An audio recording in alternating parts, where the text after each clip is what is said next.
So it started with us on watch. I don't remember the order, so whatever.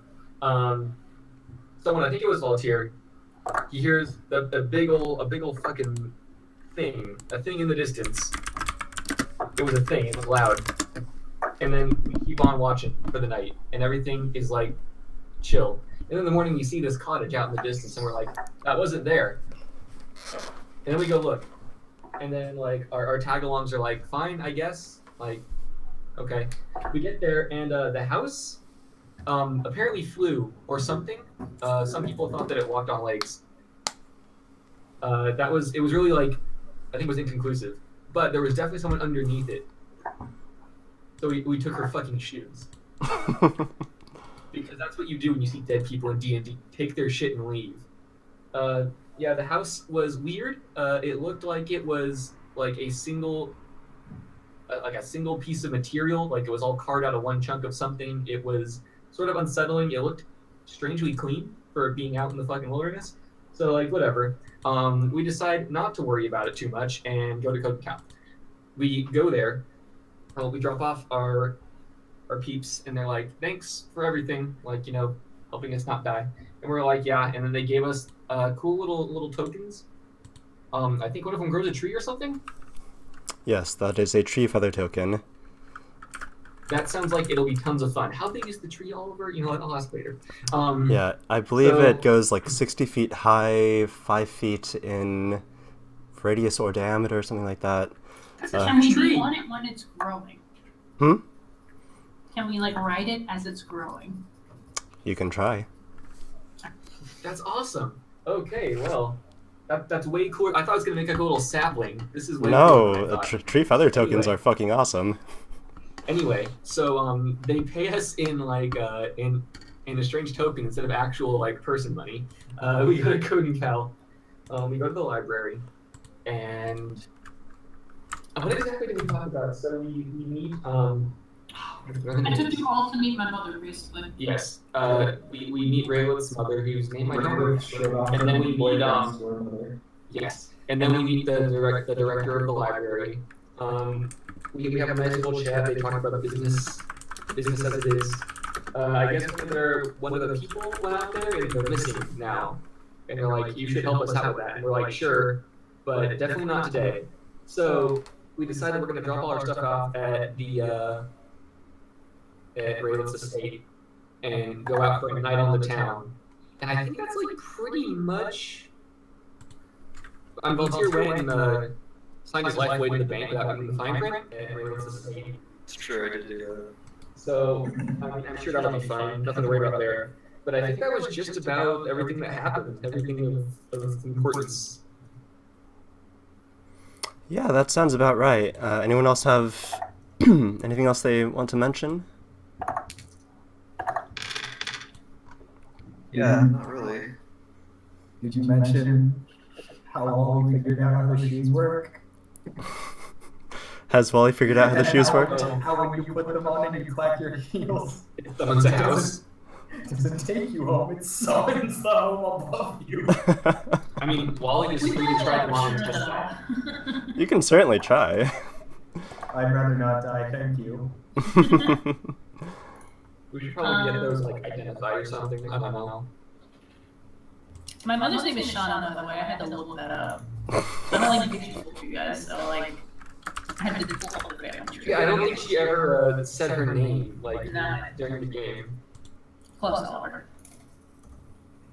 I forgot that I wrote Dungeon Master Certification can do dungeons real good on the back of my character sheet. Oh shit, did you get your certification too? Yes, that's right here, can do dungeons real good. I thought it was mandatory.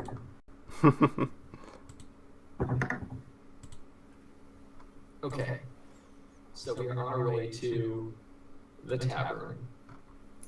We've actually split, right? So, oh no. So the Vulture's heading for the tavern right now? Just to... Okay. Alright, so everyone except Voltaire are either at the tavern or currently at or going there. Are you guys... Yeah, so... have you guys gotten to the tavern yet? I'll say you did. Yeah, I mean, we were on our way. I don't think we were doing anything on the way there. Okay, and if the music is ever too loud, let me know. I can make it less loud. Do you remember the name of the town? Yes. Murder of something? A murder of Rose. Yes. Boom. There you go. So you get to a Murder Bros tavern, and inside there's a singer and live music tonight. We've got guys on the drums and lute, and this singer, oh goodness gracious, bodacious. She's got long curly brown hair and a long tan dress, and oh my, Walton, you can see her heels. Those luscious ankles.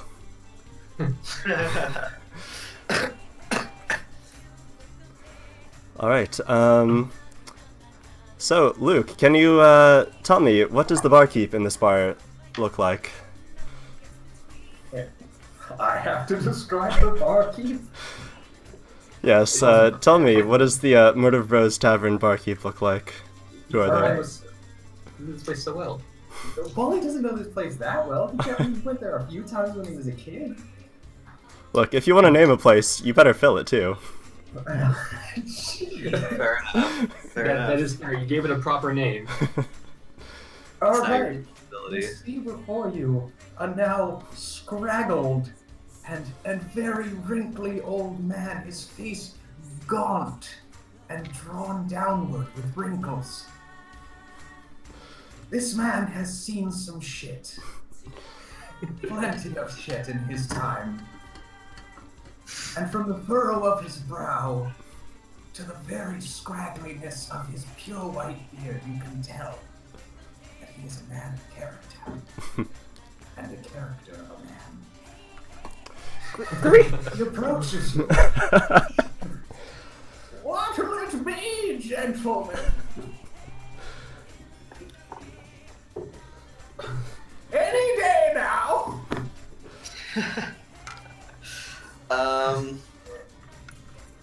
Can we, I'm before not we there order, yet, right? describe? No, you're not. Hmm? Can Say we again? describe what the rest of the bar looks like?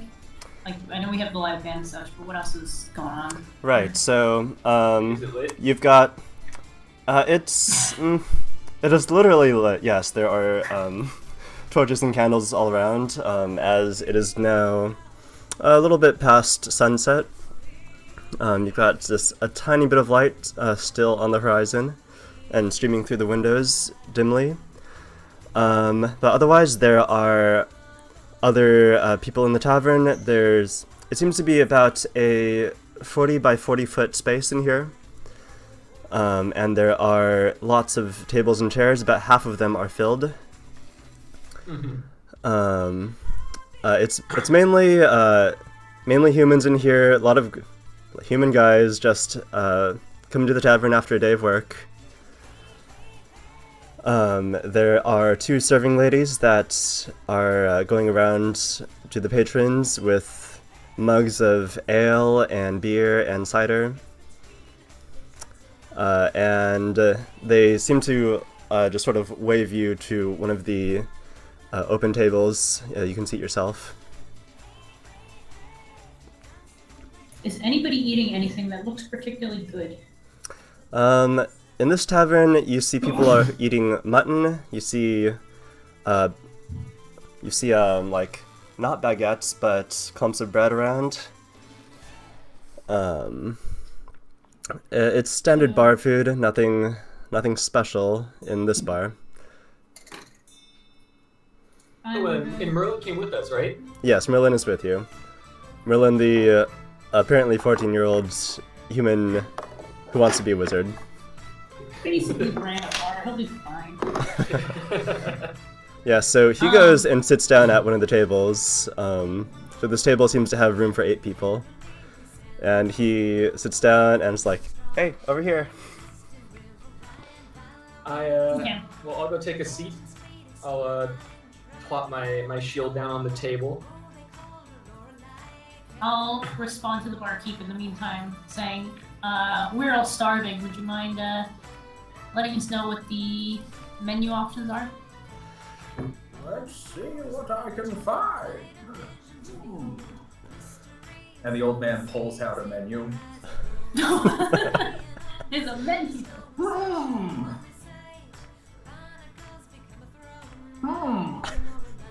Oliver, what's the menu?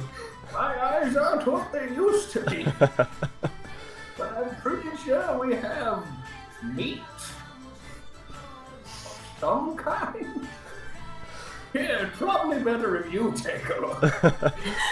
Raylan will take the menu and say thanks. I'll pass this around the table and we'll let one of the barmaids know what we ordered. Right, so Merlin takes the menu and reads it out loud. So today's special is, lamb mutton. Alright. Okay. Works for me. I knew there was meat on there. Yeah, and there Isn't are... lamb mutton a little bit mean? A little bit, yes.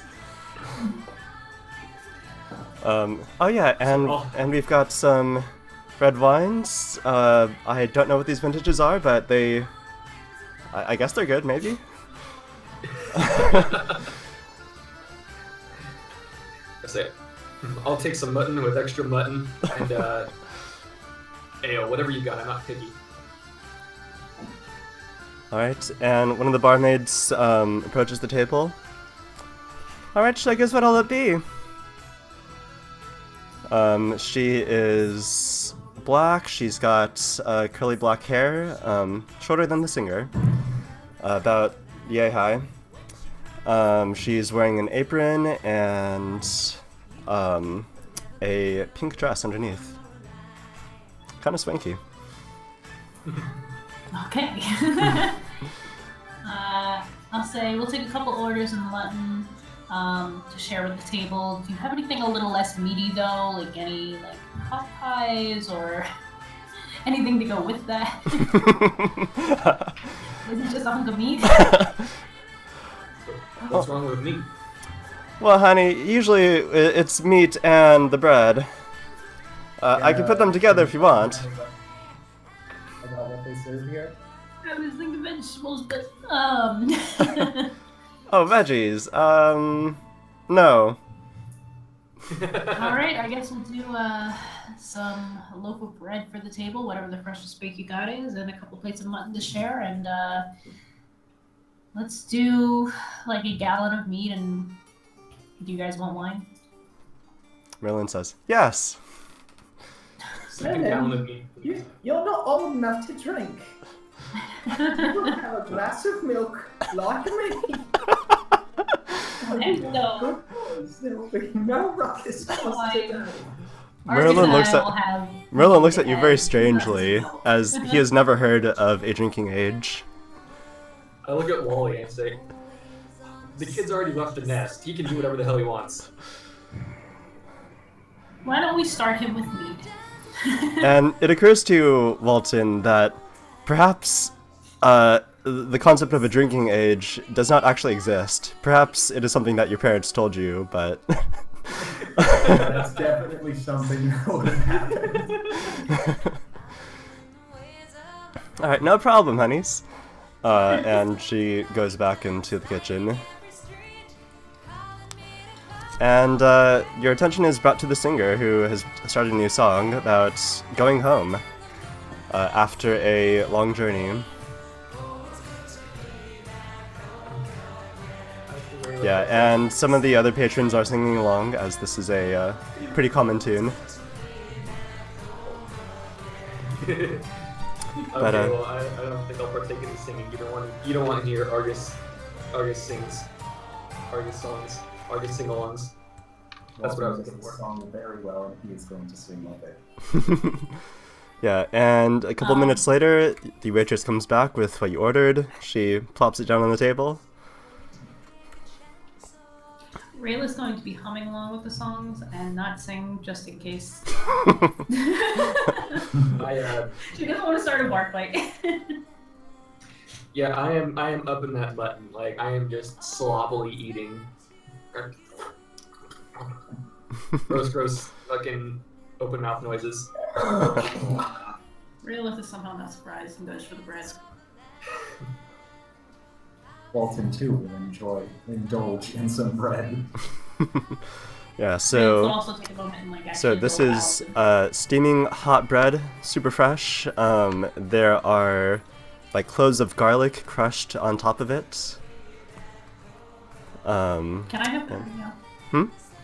Can I have some right now? Yeah, there's cloves of garlic, and on the side there is a knife with like a hunk of butter as well. This place is fancy, guys.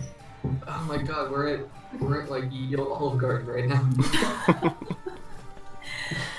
Olive Garden doesn't do butter though. It's gotta be macaroni. You're right. You're right. Anyway, I looked at the rest of the table and you guys gonna get at this? There's not gonna be much left. Well, you only ordered an August-sized serving. I ordered a couple servings. There should be more than one. Yeah, so there's about 3 plates of mutton, also 3 plates of bread, and there are 2 glasses of milk. Both for Walton, apparently. Yeah, a glass of white wine, a gallon of, what was that, mead you ordered? Your mead, yeah, a gallon of mead. Wow, okay. Literally a gallon of mead, so like 2 big old bottles. I mean, I figured like we'll start kind of basic, and then a gallon will basically be enough for people at the stable because Argus is here. Alright, so roll that fortitude. See if you get I'm drunk. pretty sure that Maltier said he won't like. Does he was mead gonna, actually? Sorry, go ahead. I'm pretty sure that me and Maltier were just gonna try to fucking outdrink each other today, if I recall last session properly. When he shows up. Question though, does mead, because it would have been the common drink during this time period, actually require a fortitude save? Because that would be like the water of this period. Drink enough of it. I mean, If you drink enough, you'll get drunk. And you've got a fucking gallon, so... Rayla's trying not to get drunk. She's like having a glass and leaving the rest of them. Yeah, Right. If you have just a glass, I'll say you don't have any ill effects. Beyond that, you need to start rolling fortitude. I mean, yeah, I'm literally My drinking in glass right now. excess. Yeah, he would be. Argus wants to fight. Yeah, is that common in Code and Cal? What, bar fights? Bar fights. Well, so in this district, they are not common. You're in the nice district where the Fosters would have drunk. However, in the more poor districts, sure, bar fight every Thursday. It's scheduled. It's on a flyer on the wall. For the Thursday night brawl. If there's However, no bar fight, your first drink is free. but Drinks are free until there's a bar fight. yeah, those establishments are mostly standing room only. They're not big on furniture there. All right, so as I guzzle this mead and I'm going to Mutt and I ask Raylith, so what's the story with this guy that went missing, huh? Honestly, I'm not sure yet. I figured we'd find that out tomorrow, but typically the library will send people out to recover different documents when we get a tip-off from somebody. Just kind of intelligence, like reconnaissance style missions. And it's pretty rare for somebody to not come back from one of those, or people are fairly skilled. So, hearing that somebody's gone missing is a little odd. And that's probably why they're sending me and you guys by proxy in this case. If they didn't think it was dangerous, they probably wouldn't bother sending me. Right, so Raylith, that is the main case, but there is sort of an unknown side to the library, where they will hire adventurers in their employ to be rather more proactive about retrieving documents and ancient artifacts, like going into the caverns and caves and old temples and tombs and whatnot to unearth these things. but it's not something they really advertised about. It's also just weird that they would send me, I think, like, to find someone. So. Rayla doesn't actually question it that much, though. I mean, it's one of those, this is her family, they need me to do something, and I'm like, I'm okay. Sounds fun, let's go. So, what, you think he's dead or something? He could be. I don't know. We'll have to go find out, and hopefully there's a body to recover in that case. Alright, I shrug it off and I just keep eating. Okay, so after 2 or 3 drinks, you are starting to feel a little bit buzzed there. And you guys have emptied your drinks. You have no more mead. I raise my hand and yell to the barkeep. Say, another round! What? Another round! Another hound? We don't let dogs in here. Are you drunk? No, that's the problem. No, he don't serve any more to that table. That man is clearly indisposed. Yeah, so one of the barmaids, she just like, sure. And she brings out 2 more bottles of mead. I like being an NPC. Here you go, honey. No problem. I just pop the cork and I keep drinking. And I don't plan on stopping until we're done at the bar, so what's everyone else up to? Where's Voltaire? Yeah, What's Walter doing during all this? I was on You my should be way getting back. very close. Are you lost? Like, why are you not here yet, man? I don't know. Why am I not there yet, Oliver? Oh yeah. So that's right. I forgot you weren't there. So after going to the bank, which took you probably a good half hour of finding it, doing your transaction, signing up, and not reading the contract, and then coming back, you eventually find the Murder Brows Tavern after another 15 minutes of very quick walking. You don't want to miss out on the activities. And Yeah, just want a drink. so you open the door and you see a bustling tavern. This is a bigger tavern than you've ever seen. And Okay. filled with humans, you've got this beautiful live music going on. And you see the dancer sort of gyrating her hips as she sings, to the Shakira. pleasure of everyone. There's like a band here and everything. Right. Okay.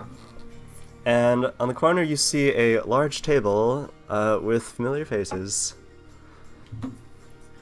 Yeah, I'm immediately gonna walk up to them.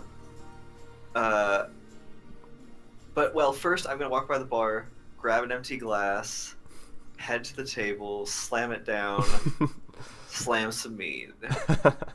Yeah, I hand him that second bottle we ordered and I say, come on, catch up. And what have thou been up to lately? I raise my glass and say, this. Right. And at the new song, you see people putting in tips for the band at the front. Like, yeah, I like this one.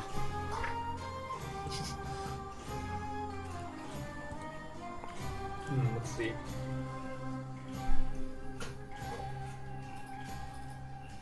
Who's collecting the tips? They're just sort of a basket at the front of the stage. And the stage is like a raised platform about 2 feet off the ground. Just big enough for the band. How close are we to it? You're about 20 feet away. Do I have a clear shot at throwing a coin in the basket? You'd have to shoot it over another table, but you can try. I'm gonna try. I'm gonna like stand up and try and do this. Why not? What do you want me to roll for that? Roll a dex. Same as a ranged attack, right? Yeah, range attack. Should be. I can arrange the text sweet. Oh, damn. I always pull the 20s when it never matters. So, what were you shooting in there? Would 5 silver be considered fairly generous? Yeah, that'd be generous. Yeah, I'll do that then. So, you take your coins, boom, sing, sing. Actually, that is the wrong sound effects. Ting, ting, tink, tink, and then tink one-handed. And with a like after the second one, the whole other table that you're shooting it over looks at you, and boom, boom, boom. You hit all of them square in the basket, and they're like, "Hey, yeah, yeah." I'm gonna take like a play bow and sit back down. Argus is just laughing and it's like, Yes, and the singer right, gives you a little God. nod as well. I should have seen this coming. Oh god, we got Argus drunk and now he wants to compete. I'll show you how it's done. They speed up the song for you. Yeah. No, that is not how it's done. So Argus, are you matching the tip? I'm just throwing a single gold piece. A single gold piece, alright. So you fling it towards the basket, and like, it's not as high as the other one. People on the other table like sort of duck out of the way, but you do hit. It's like, ting. So look at that perfect shot. Can I roll a perception check to get an idea of like how many people are in here and a little better idea of the kind of people in here? Alright.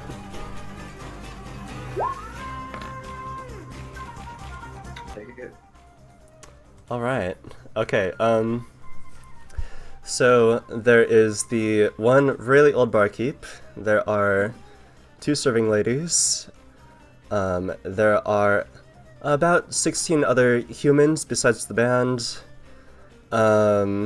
Seems to be about 70% guys, 30% women. Merlin is by far the youngest person in this bar. Okay. And then as the song ends, there's more clapping.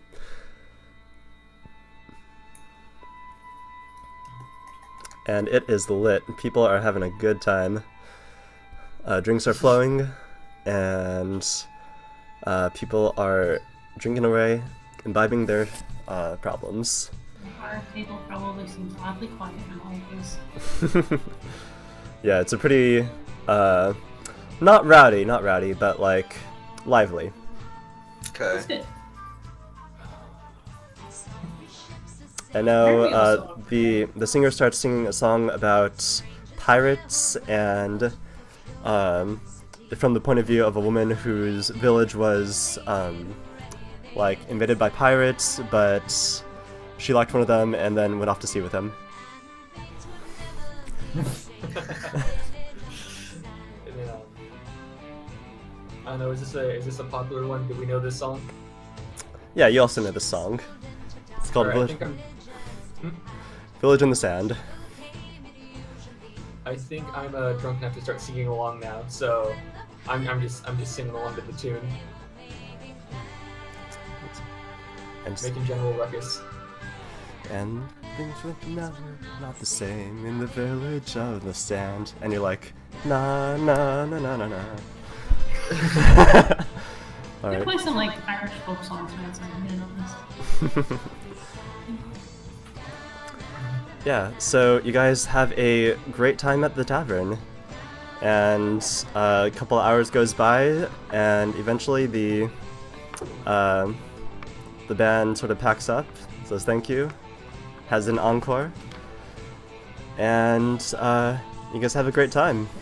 but Merlin looks like he's kind of tired. Same with you. He's a young boy. Actually, you all are kind of tired. It has been quite the day of travel. Yeah, we had a pretty long day, huh? Yeah.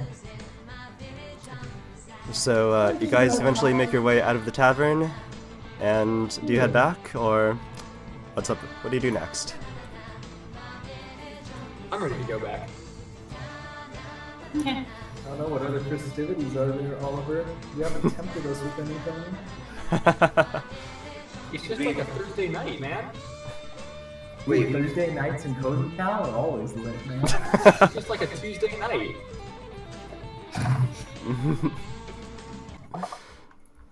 Yeah, I can't help it if you don't know the hottest spots in Kohalu.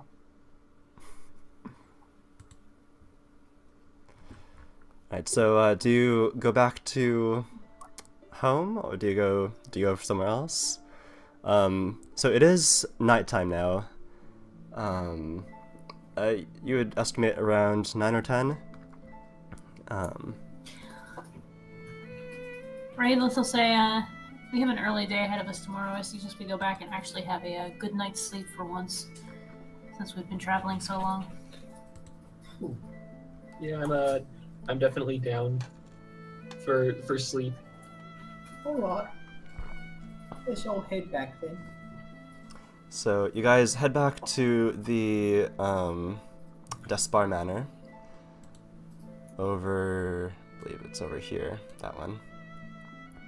And waiting for you, Raelith, actually on the table near the front entrance is no, not you, Raelith. Waiting for you, Valtier. Are some documents. Hell yeah. Wait, what was waiting for him? So Some docs, some Google Docs. right, so he asked Violet, who was Director Moriarty's personal assistant, to dig up some news on House Varia, specifically Sven Varia. And so, on the top you find a family tree. You see a few names there, Amathea and Elisven, indicating that they're sisters. There's the name Cornus.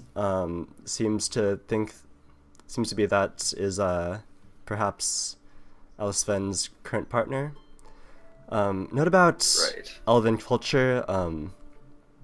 It is a serial monogamous culture in that they don't get married for life because they live so fucking long.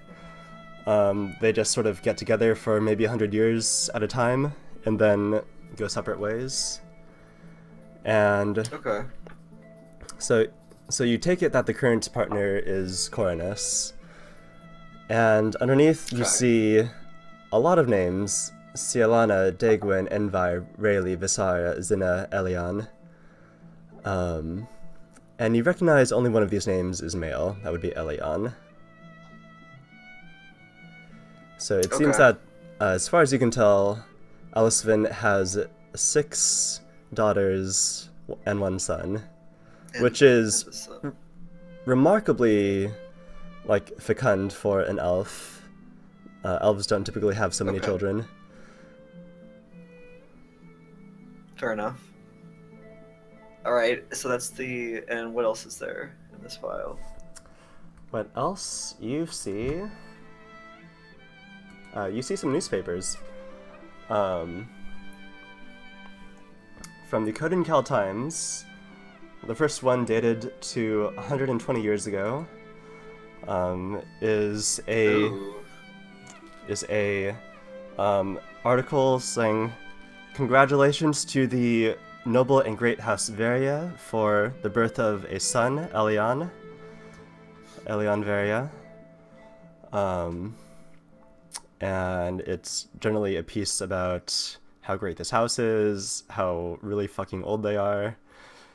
And and how Okay, yeah, she's yeah. had so many daughters before this. And you Okay. take it that it was sort of a not to say a curse, but like it was not thought that the Varia line could have a son.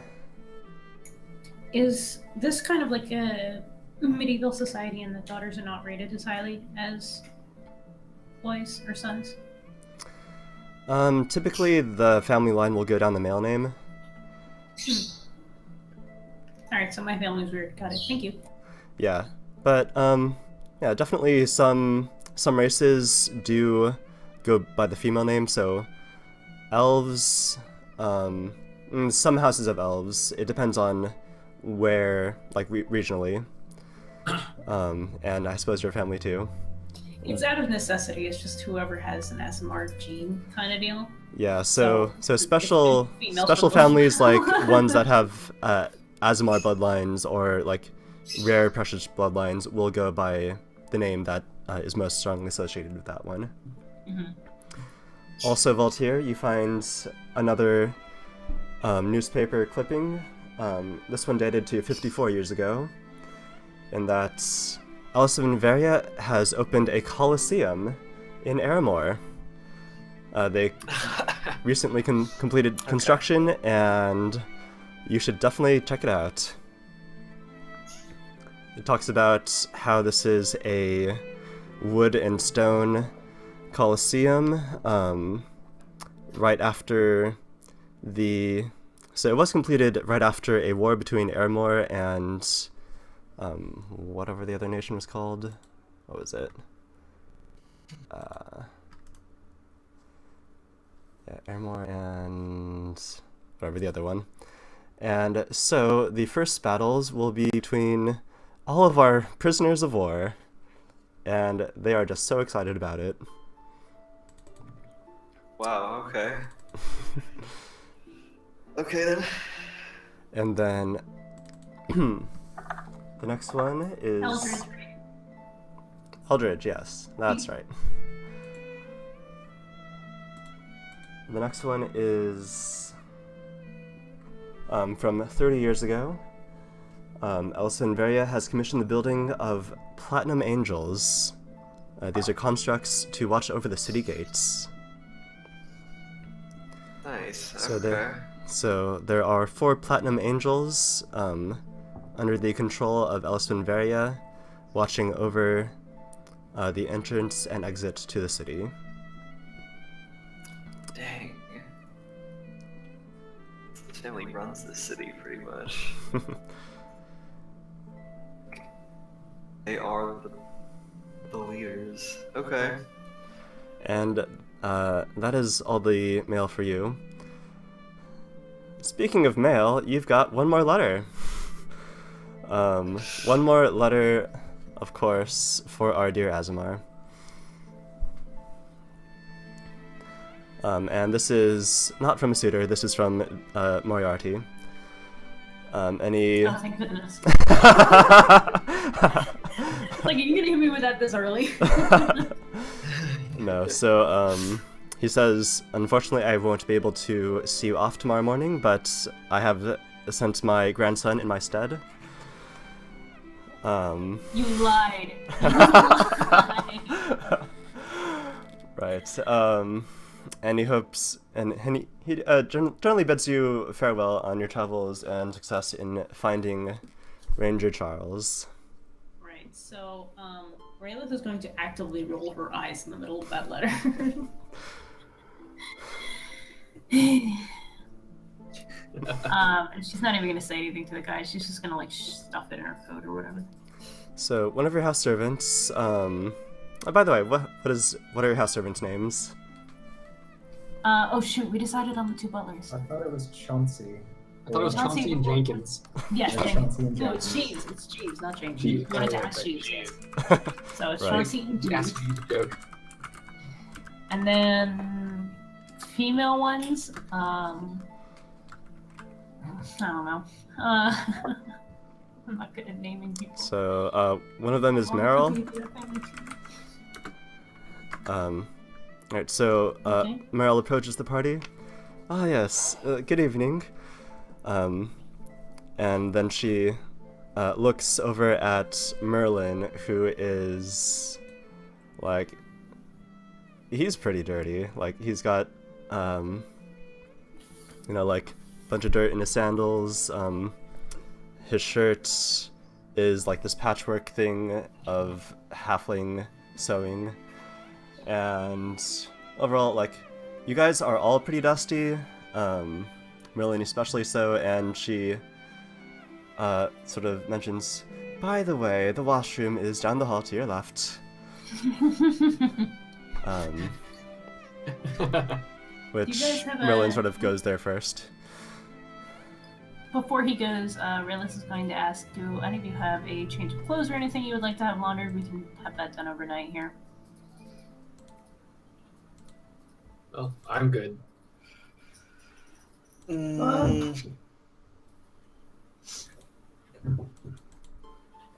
mean, I could have these laundered. And Wally just begins undressing. Just gonna take off his shirt, just gonna take off his pants and his coat, and he has his skivvies on. The underwear stays on. I'm okay with that. The underwear stays on. Good. Walton is ignorant of the world, but not that ignorant. That's why I was kind of concerned, but Walton also recalls what he wanted to do before we went to the tavern, which was speak to your relatives. mm-hmm. And suddenly, you see Merlin, like, peek his head out of the washroom, and he's like, holy shit, look at this! And he just sort of points at you, Voltaire. Hey, come on, let me show you, wow! Okay. Voltaire is now dead.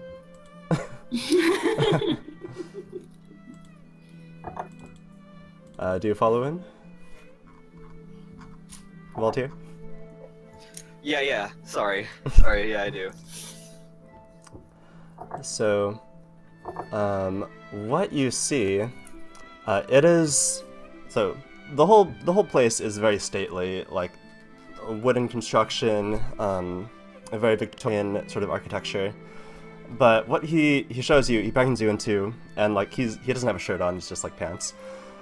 And so you see this porcelain white tub, and there's like knobs on the wall, and he turns one, and you see the true wonder of Kohalu, which is indoor plumbing.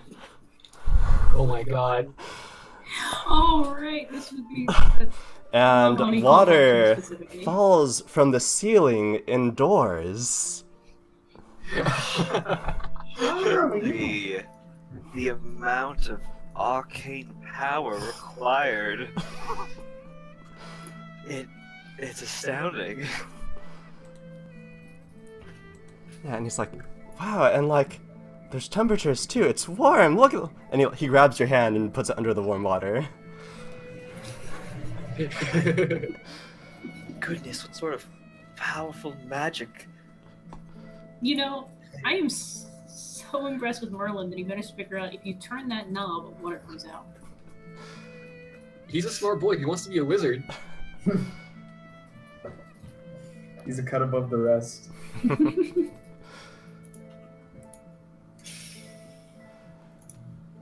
Yeah, so, the Raelith, you can roll that knowledge history, or, also Walton if you want to know how this came about. Knowledge. Why not? Okay. Technically, I already Well, won. maybe not Walton. Yeah, that's a bad roll for Walton. Alright, so about 100 years ago, after the Great Cataclysm, while Kohalu was sort of rebuilding, King, what is his name? King Lawrence the 14th, he commissioned the Temple of Nethys to do something. It was kind of a controversial idea at the time because of the immense expense and danger, and this being anything to help the commoners at all. but he commissioned two permanent portals into the elemental plane of water. One to a hot portal and then a cold portal. And through these, the network of pipes and stuff that they set up, the entire city of Kodenkel has boiling water and cold water for free, courtesy of the king. And so also, because of access to boiling water, a lot of steam-powered inventions came about in the past 100 years. Let's see. Ablution sorcery. That's kind of how I figured it would come about. But yeah, good to know. Yeah, so Merlin continues undressing and goes into the water and stuff. You have I'm just so stumbling. many decorative soaps. Old money, man. Old money. Yeah, like there are soaps. So like some of them are shaped like flowers. Some of them are like shaped like mugs and like various other things that soap has no reason to be shaped as. Like little bears of soap. Clearly, one of the maids who was shopping for us has like a thing for this. Yeah. While they are marbling over the indoor plumbing, I would like to turn to Meryl and ask if. Dramatic pause while I remember the name.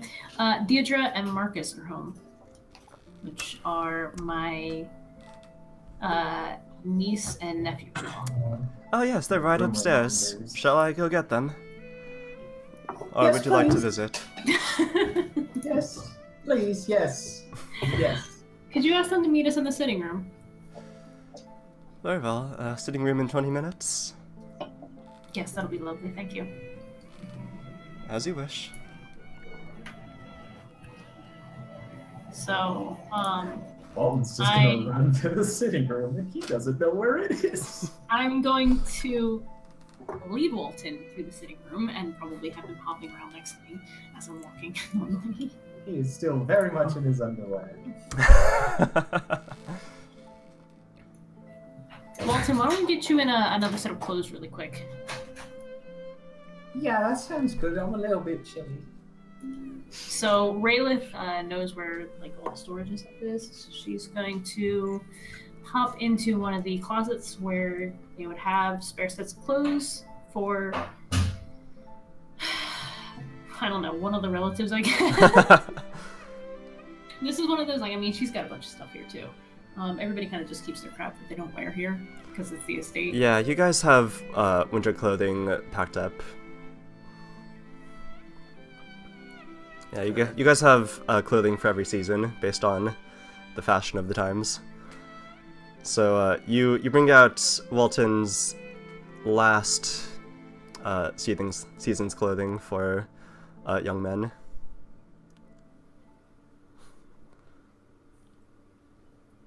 Yes. Okay. Alden's gonna put it on. It's going to be like, huh, it's so weird having clothes without tails in them again. Yeah, and it also occurs to you that Merlin can probably use a change of clothes for his big day. Also, you're muted. So I put the picture of the LinkedIn copy. Put the picture of what Walton is wearing now. Alright. Walton is looking spiffy. Yes, and I'm going to at some point walking down the hallway, I'm sure we will pass by one of the maids or butlers, and as we do so, I'm going to say, we have a 14-year-old boy staying with us. Could you find him a suitable change of clothes and bring it to the washroom? Meryl replies, I'll see what I can do, lady. Thank you very much. So I'll give Walton a minute to get dressed there. And then be like, it's this way, let's go. Onward!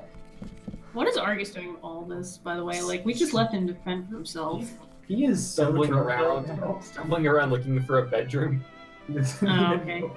I don't even think he knows where he is. My guess is one of the maids or butlers will intervene. So some Meryl point. seems to be like leading him back to the sitting room. Wait, leading who? Argus? Argus, yes. Oh. Alright. I go along. So you don't have the Jeeves and Chauncey are not live-in maids or butlers. They have left for the day, as it's pretty late now. Okay. Okay. Wouldn't she know to like not bring him to the sitting room? I guess he can be there. That's fine. I guess you can come. So a few minutes pass, and your relatives come down the stairs. You hear them, and it is no longer showing on my thing where they are. What are their names again? Oh no. Oh, it is here. I'll check for you. Marcus and something. Phaedra. And Marcus. Oop, that has on the end of it. And what time of night is it?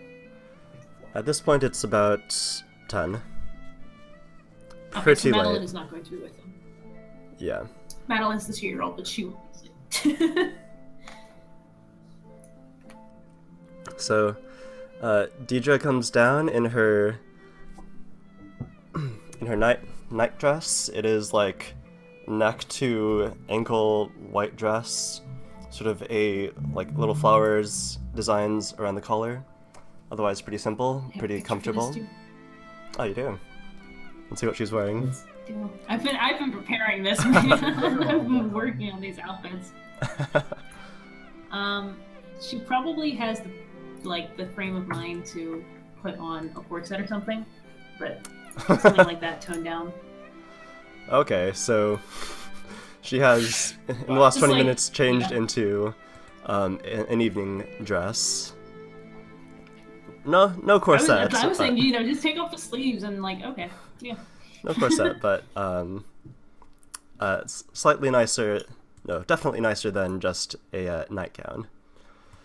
That is not And- what she would wear during the day, by the way. Like, she's like the super fashion-forward gossip girl of the family. Right. So, what is Marcus wearing? Yeah. Probably almost the same thing as what I just put Wally in. Hang on. Okay, so he's wearing slacks That's it. and just the shirt. Just this long Okay. sleeve shirt. You can see mother of pearl buttons going down the center. And it is an off beige color. Ah, Makes sense. Really simple. Raylith. Oh, you have company. Oh, should have mentioned that. I would have tidied up for this. And you can tell she has tidied up.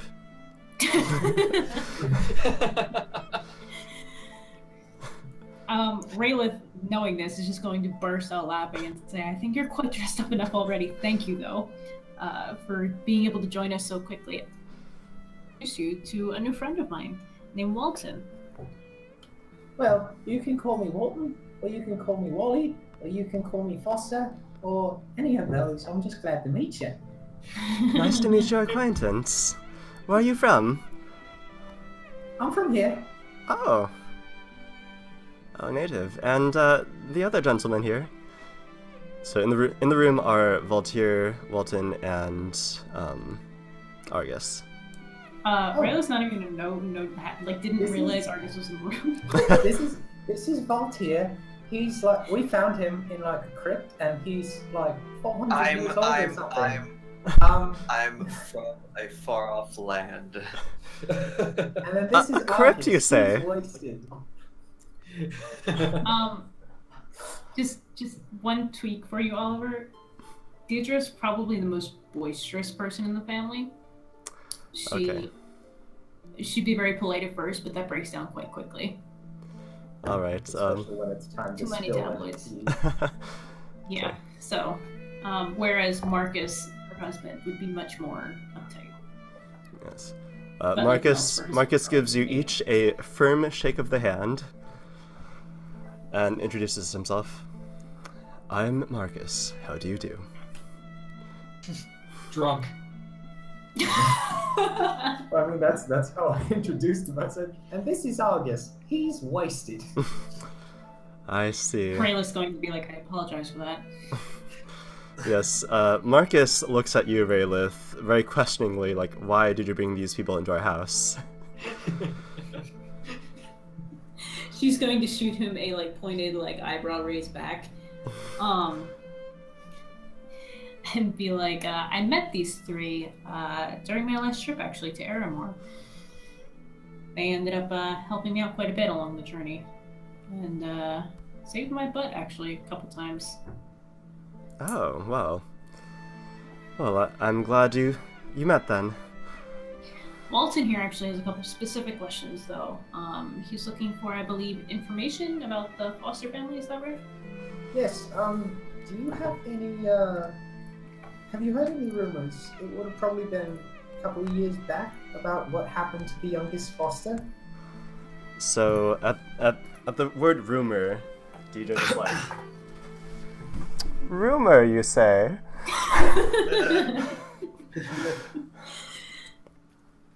Wait, oldest son of the foster family? The youngest son, yes. Oh, youngest son. Youngest. Oh, yes, he died. Oh, it was so unfortunate. Oh shit. Yes, This- a this- couple... This is Wally's expression right now. Oh, The mask. oh, you can't. Yeah, the mask is going on. The mask is going That's not what I meant, but okay. on. Yes.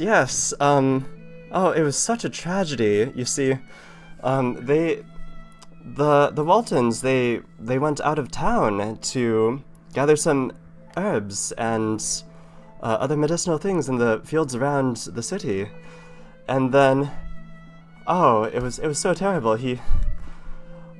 Walton got trampled by a herd of buffalo. Just completely trampled. They said the whole body, it just looked like mincemeat by the end. Oh, they were so distraught. Oh. Okay.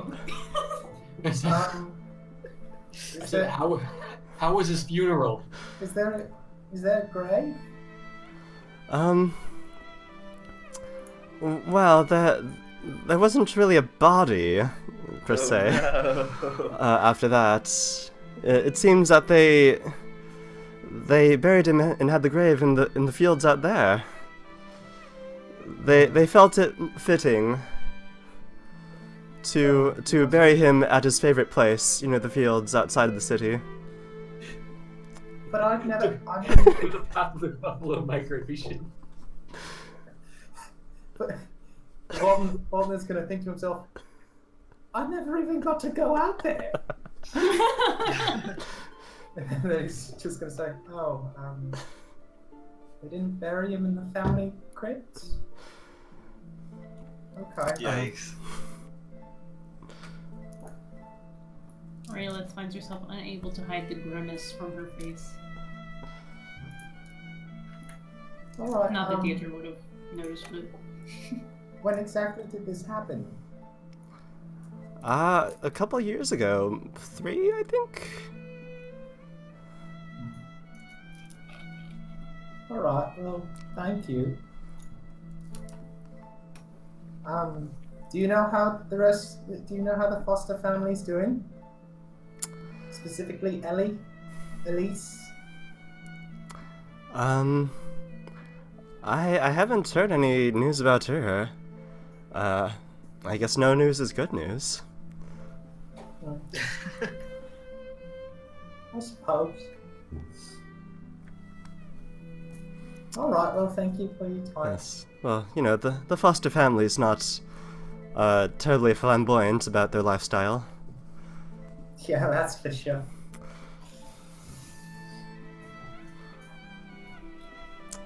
Oh, Raylith, how was your trip? Did you find the book? I did. And I got to see an entire arena burn down in the process. It was actually quite exciting. I enjoyed it a lot. Oh, really? Tell me more. Yeah. Who did I'm it? sure you've heard by now about the Aramore arena burning down. A little, but if you were there and you saw it, oh, do tell. Well, one of the combatants actually ended up dying, the champion from Aramore, I think, was actually killed in the fight in a fairly gruesome way. The opponent bit his face off. Face up. So who was fighting? Wow. It was the match of the century, with the a human representing Aramore. I would need to grab my journal back. So switch those. Human was from Eldridge. Thank you. Human from Eldridge and a tiefling from Aramore. A tiefling as the representative. Yes, and that's what made it such an exciting match for the build-up, at least. So, the tiefling ended up winning. But technically, Oh, it that's a wasn't shame. a fair fight in general. So, it was a pretty interesting match. And then there was a bit of a slave revolt, and the whole arena burned down, and we ended up leaving after that. Oh, it's unfortunate that the tiefling lived. Oh well.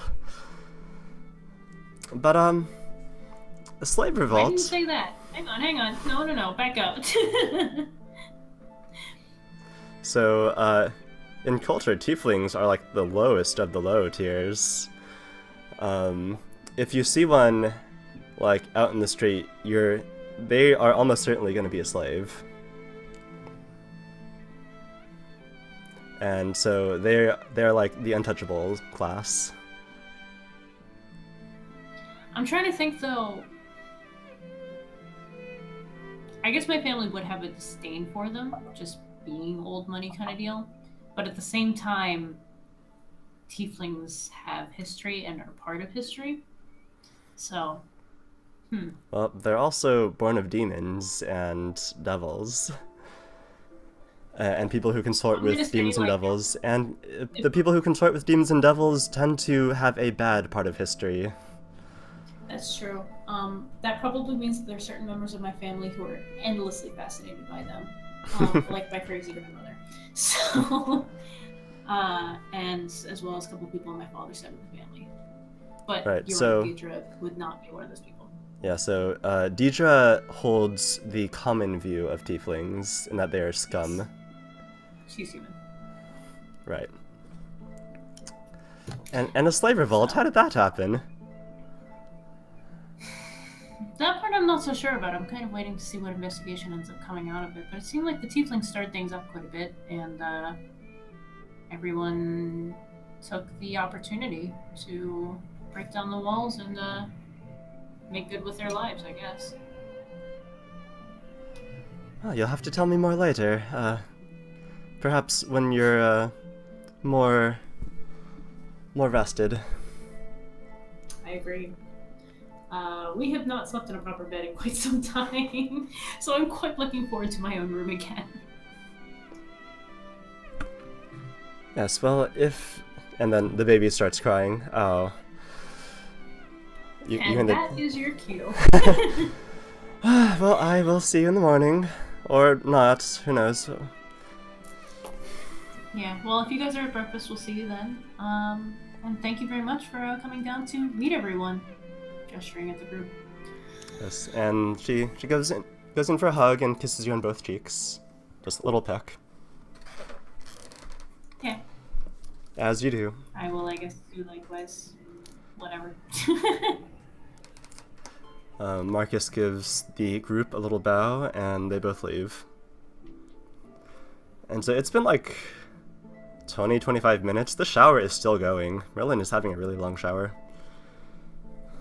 dude. Oh yeah, PC plumbing, man. that kind of shower, huh?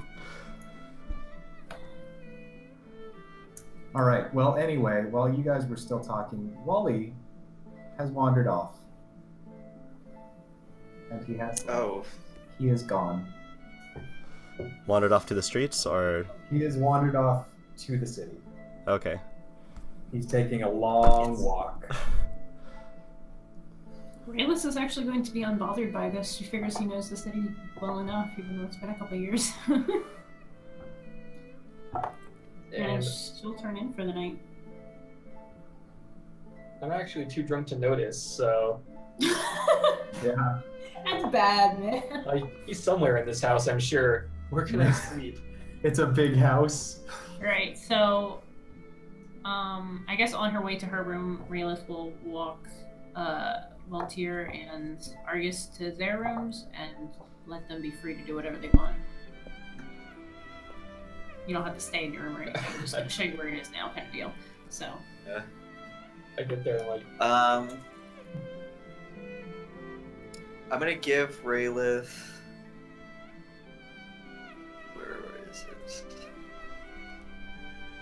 One Alfgal septum, one copper medallion, and one bronze piece from my time. And I say, I have no use for these anymore, but perhaps thou and thy family could use them. Rayless going to take them and just eyes light up. Thank you so much. I will make sure they have a good home. Absolutely. And the library is still open at this hour, correct? You No. actually have a bunch of books waiting No, for you it in is- your room. It is super not open at this hour. Okay. So there should be books in the room waiting for you, specifically Voltaire, because I had stuff sent over for you to read. Oh, perfect. Wait, what did you have I sent knew over this was again? gonna happen. Wait, so what did you request again? It was a brief history of the world and Right. articles about his town that you could find, and I think that's it that I specifically requested. Yeah, okay. It was like anything pertaining to that they could find. That I Alright. trust my librarians to know it's appropriate. Alright, so Voltaire, in your room you find a history textbook. Okay. You find and you find a census from what was it? Census from about 250 years ago Okay. of Kodenkel and the general area around it. Okay. I'm gonna check to see if the city of Yisham is on that census anywhere. Alright, you read the census, and as of 250 years ago, it was. Really? Okay. What's the population look like? Okay, so what was the population 350 years ago first? Or when you were the last you remember? I'd say, I mean, it was budding from a village into a city, like. So, how big is Kodenkel? What's the population? 1 second.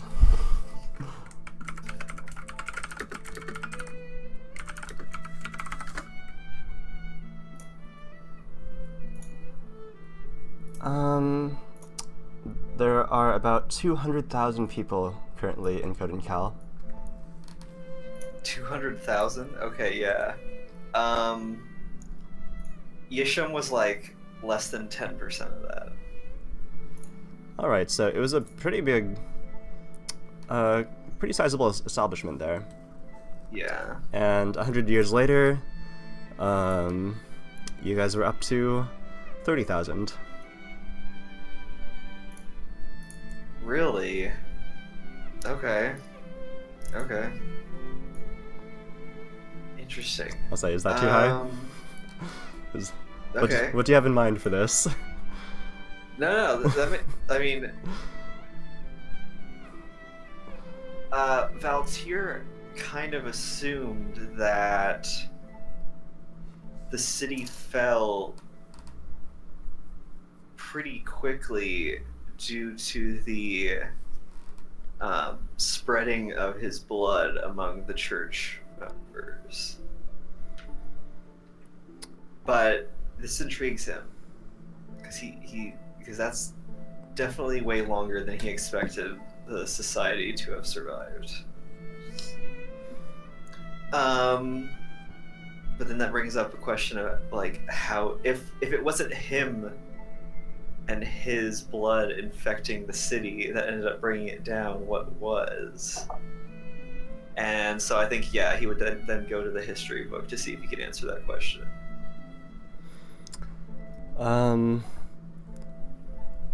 You're going to have to study it for at least a day. Okay, to get a sense of what happened there. Okay, he's gonna save that book then, and just for the rest of the night, he's going to make sure that he goes through his old mother's journal. Yeah, I'm gonna make sure that I go through my old mother's journal and make sure that I've pretty much got all of the useful information out of that thing. Alright, and what is Walton doing now? Alton is out in the streets. He's heading towards the Foster Manor. Oh boy. Oh no. Okay. How would you describe the night air, Oliver?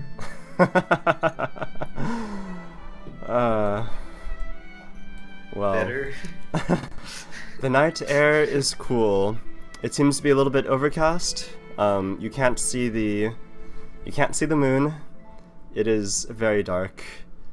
There are town guards patrolling the streets. They've got their torches.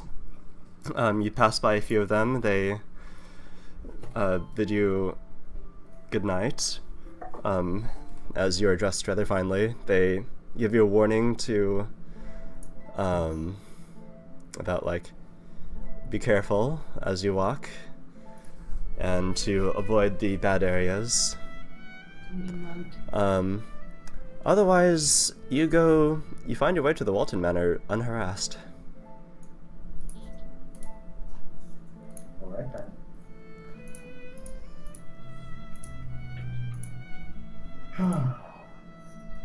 So you approach it, you see its cast iron gates, 8 feet high.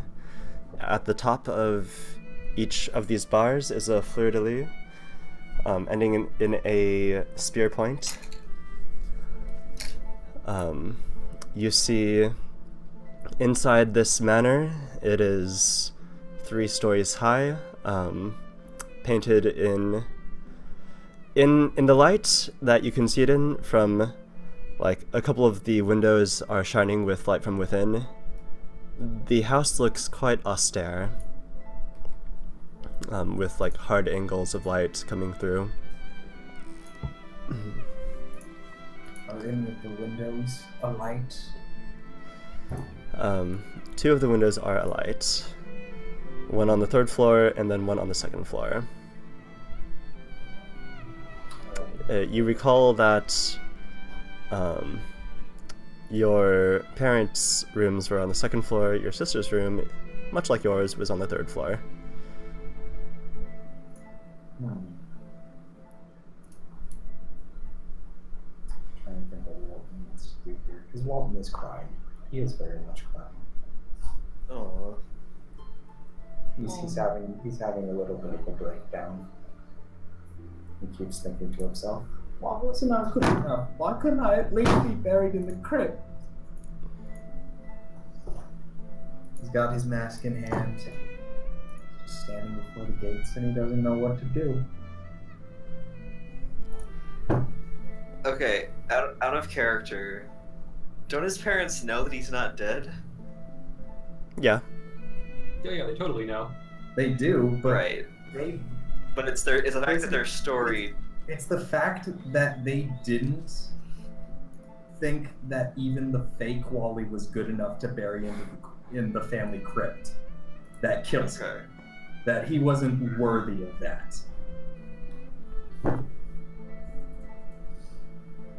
And that's what's like tearing him apart. I mean, it wasn't enough that they just fucking cast him aside for some bullshit reason. Is the fact that they did him dirty like this. And Walton, after probably like 10 minutes of just standing at that gate, he's gonna throw his family mask down and he's gonna walk away.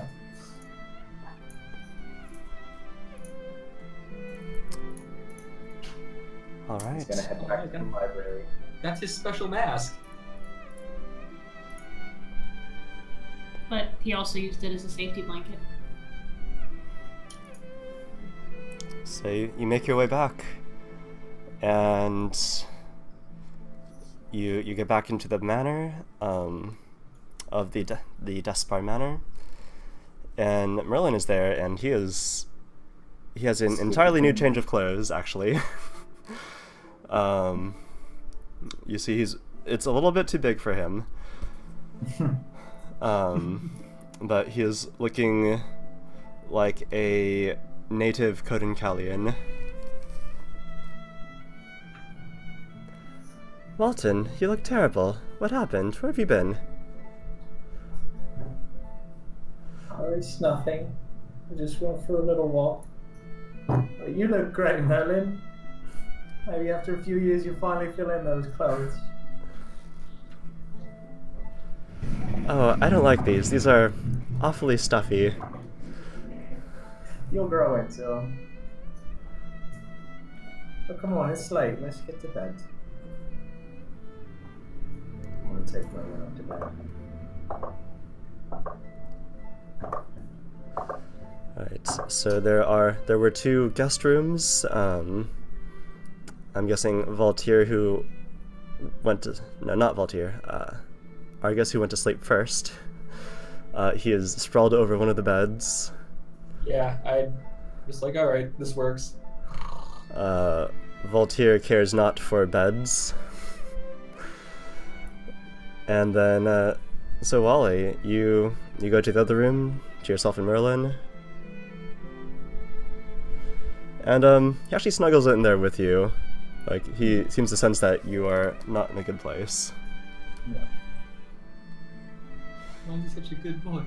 And Walton is going to silently cry himself to sleep. That's what's going on in Wally's world. Aww. And soon enough...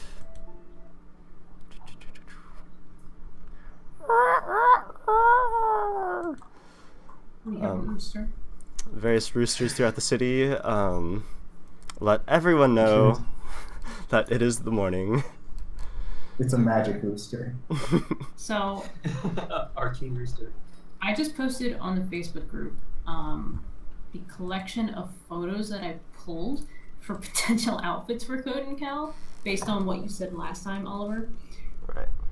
Because I had the realization Rilla's not going to come down the same way travel book. So, yeah. Oh, that works. Yeah. So, And those all fit the garb that Wally wears too. yeah. So that's what I was kind of doing, is like figuring out the combination between what Wally wears and what was it? You said steampunk goth lolly is in trend right now, right? Yeah, So, that's what that album so is. no. So steampunk fantasy is what's in vogue overall. Oh, good. So What's I didn't steampunk actually goth do the lolly, goth damn lolly. it. Like part. the goth lolly is only at the like highest, most bleeding edge of fashion. There's I even pulled one that's like the steampunk kimono thing, because you mentioned that one of the people we met saw yesterday was wearing like I am in love with that design for that steampunk kimono. Yeah, but this morning Rayla's actually going to come downstairs wearing the outfit that's like the feather with the armor on it because she Oh, does nice. wear armor still. So that's actually going to be kind of what she wears. And I was going to do something much more toned down, and I saw that I'm like, I'm wearing it. Yeah, this is totally, this is absolutely the aesthetic of Code and Cal. If you're wearing this, people will recognize you as moneyed. Yeah. There's one outfit in there, like the one that's kind of simpler, the short woman's outfit with like a burgundy skirt. I figured that one would be more common, like if you're trying to look nice and still be, more common, I guess, but I don't know. Yeah, so in the morning you see, while people are getting ready, Merlin has got his big slacks and big vest on. He's like trying to make it a little bit tighter. Otherwise, in the waiting room, your servants have provided you some breakfast. There is coffee, scones. Oh yeah, what else have your servants given you for breakfast, Bailiff? They would be serving. Ooh, fanciest thing I've ever been served for breakfast. They're going to be serving a cold apple soup with clotted cream on top. It's delicious in real life, as well as probably like a peach cobbler, and then maybe for something more to Argus's taste, ham and eggs. Right, so this is a slightly indulgent breakfast, but there's a lot of it. I haven't been home in a while, okay?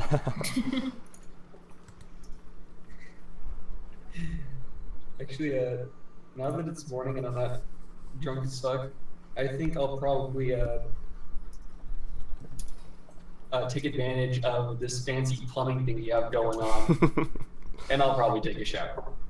All right. I thought you were going to say you were going to destroy the toilet. Please don't. Yeah, Meryl's gonna be like, Jeeves, you take care of this. I'm sorry, sir. I don't get paid enough for that. Right, and so you guys see Chauncey there. He is setting this dining table with fine silver cutlery. And says, breakfast is served. And he goes to the corner to wait on you guys. Thank you, Chauncey. I'm gonna start eating.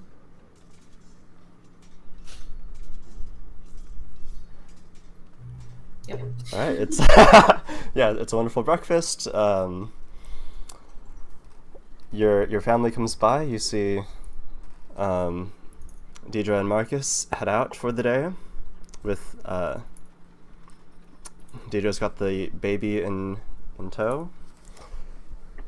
Says, I'm going to cheerfully wave goodbye, especially to Madeline, because she's a cute little 2-year-old. Why would you not? yeah, she's wearing like this comically large bow, like basically half the size of her head. Just like full. Her she's kind of sheltered because as the next SMR child, she's kind of like the precious, like this child will be the one. So they tend to, like not treat her the same as like the other kids in the family. She's much more coddled.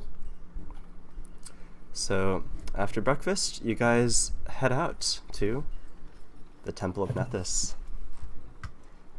That's right, we have to drop the kid off, huh? Right.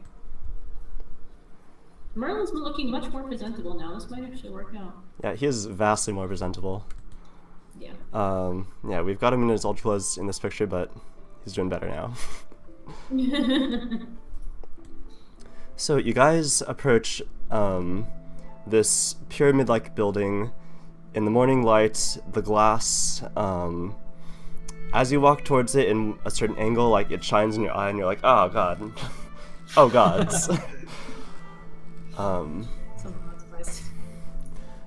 Yeah, at the top you see the crystal mini pyramid.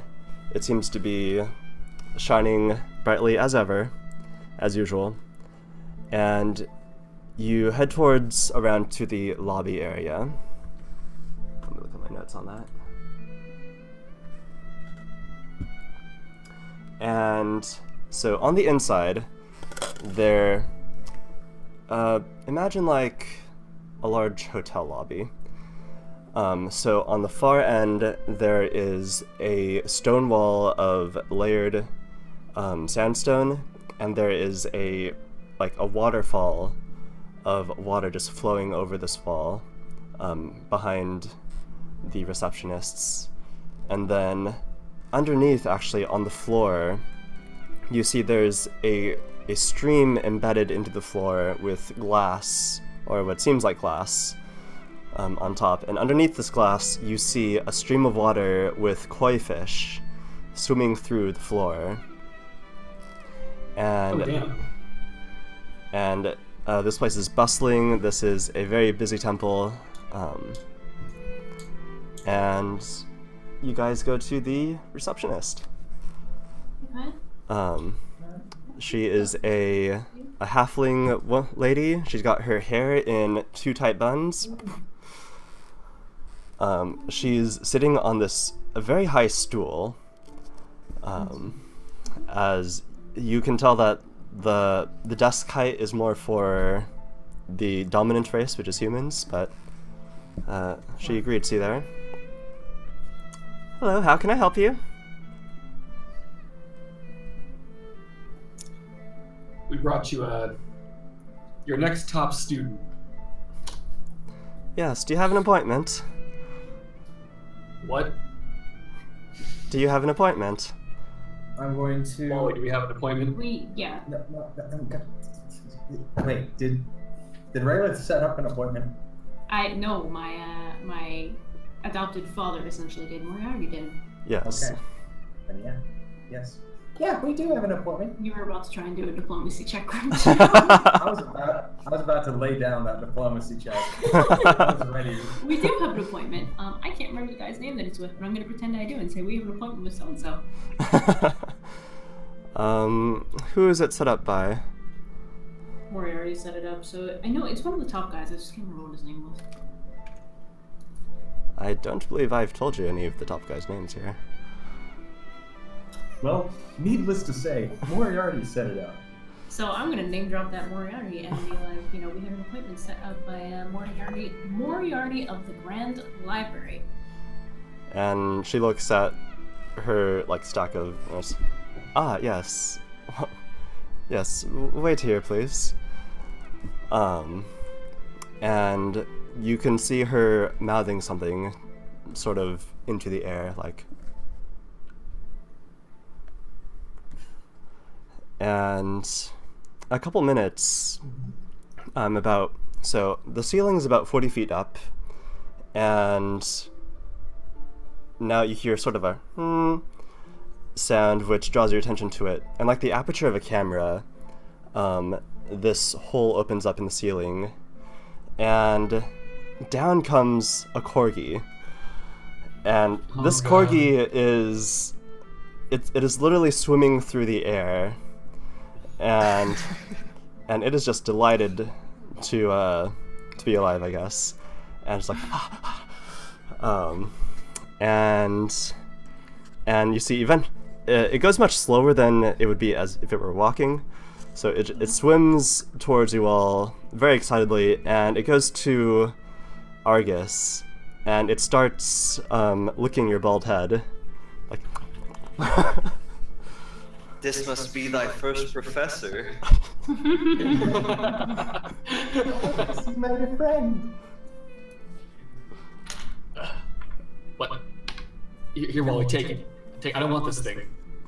I'm gonna take it and I'm gonna hug it. I'm gonna hug it with all my might. I love you so much. What are you doing? Good way to cheer you up after the incident with your family. That definitely cheers me up. Yeah, The astral corgi definitely cheers me up. Yeah, this corgi strains to lick your face, just all over. You're such a good boy. What's your name? And everyone roll a will save. Oh no, this is a dangerous corgi. Why? Why? You'll see. Hang on, I can find what the heck that is.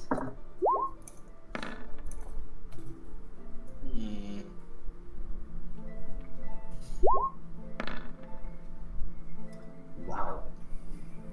How do we, like, between Luke and I, how do we both end up with such low rolls? Alright. 14's alright. So, at that question, the corgi looks at you, and its eyes glow white, and suddenly, all of you, your vision is blinded by this white light, and you feel disembodied. You feel like you are somewhere outside of time and space, and then you see visions flash before you. You see the cosmos and galaxies fly by with like impossible speed. You see the creation of planets. You see asteroids bang against one another, and gas giants form and supernovas go off. You watch as you see microview of cells dividing, and you watch in wonder as like mountains are formed and plate tectonics goes about this this planet, and then you see the corgi, and you hear it. It is I am pudding, and it is I have seen the length and breadth of time and space, and it is I am the good boy. You are the best boy. And you know to the bottom of your soul that he is a good boy. I see. And What the also, hell is that? so, Valtier, so everyone except Argus, add a +1 to your knowledge planes. Oh. What? No, wait. What is? Okay, hang on. The corgi This has is a blessed knowledge us plane. with planar knowledge. I'm down with this. I need This to grab a video pencil. show. I'm down with this. I thought it was really perfect video. How did you have this video ready so quickly? Dale showed it to me like last week, and it was perfect. This is literally a super old meme, and he showed this like as a reference to something the other day, and you just brought this up. I don't know. The cat video, cat transcendence video. Yeah, so Argus, You however, just had that your happen. mind is just fucking corgi. blown. You don't remember any of this. You remember you saw something awesome, but you're like, what was that? Fair. Everyone else, your minds were also blown, but you do remember. Ish. Kind of Okay. mostly. I like Schoolboy and Pudding.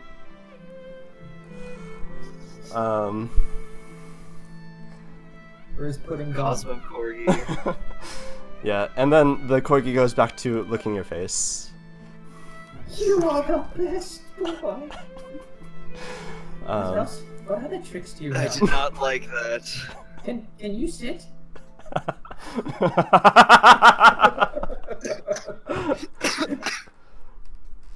and the receptionist calls out to all of you. All right, now if you could just stand right over there, you'll be taken right up. And she points to a glyph on the floor, which seems to be below the hole in the ceiling.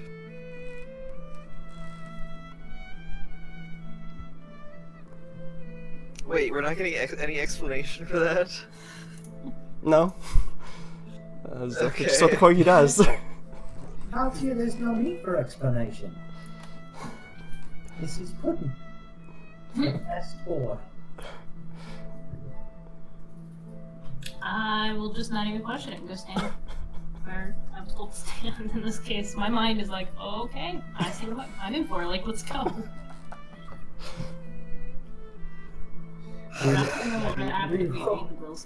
I go, but I'm still eyeing that corgi suspiciously. We're tarrying forth with pudding in hand.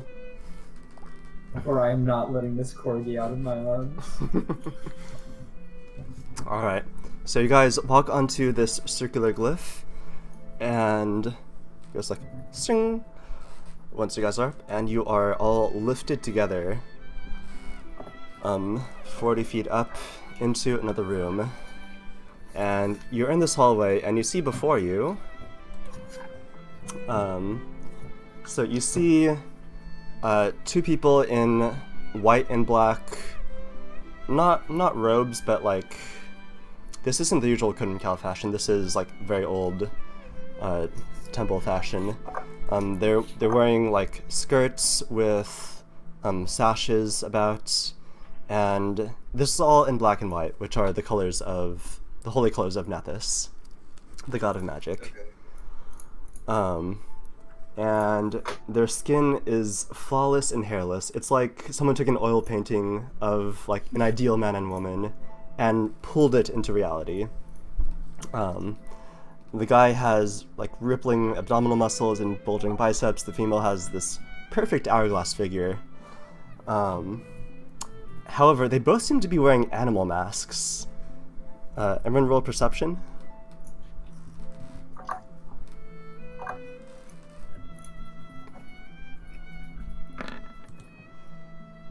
Wow.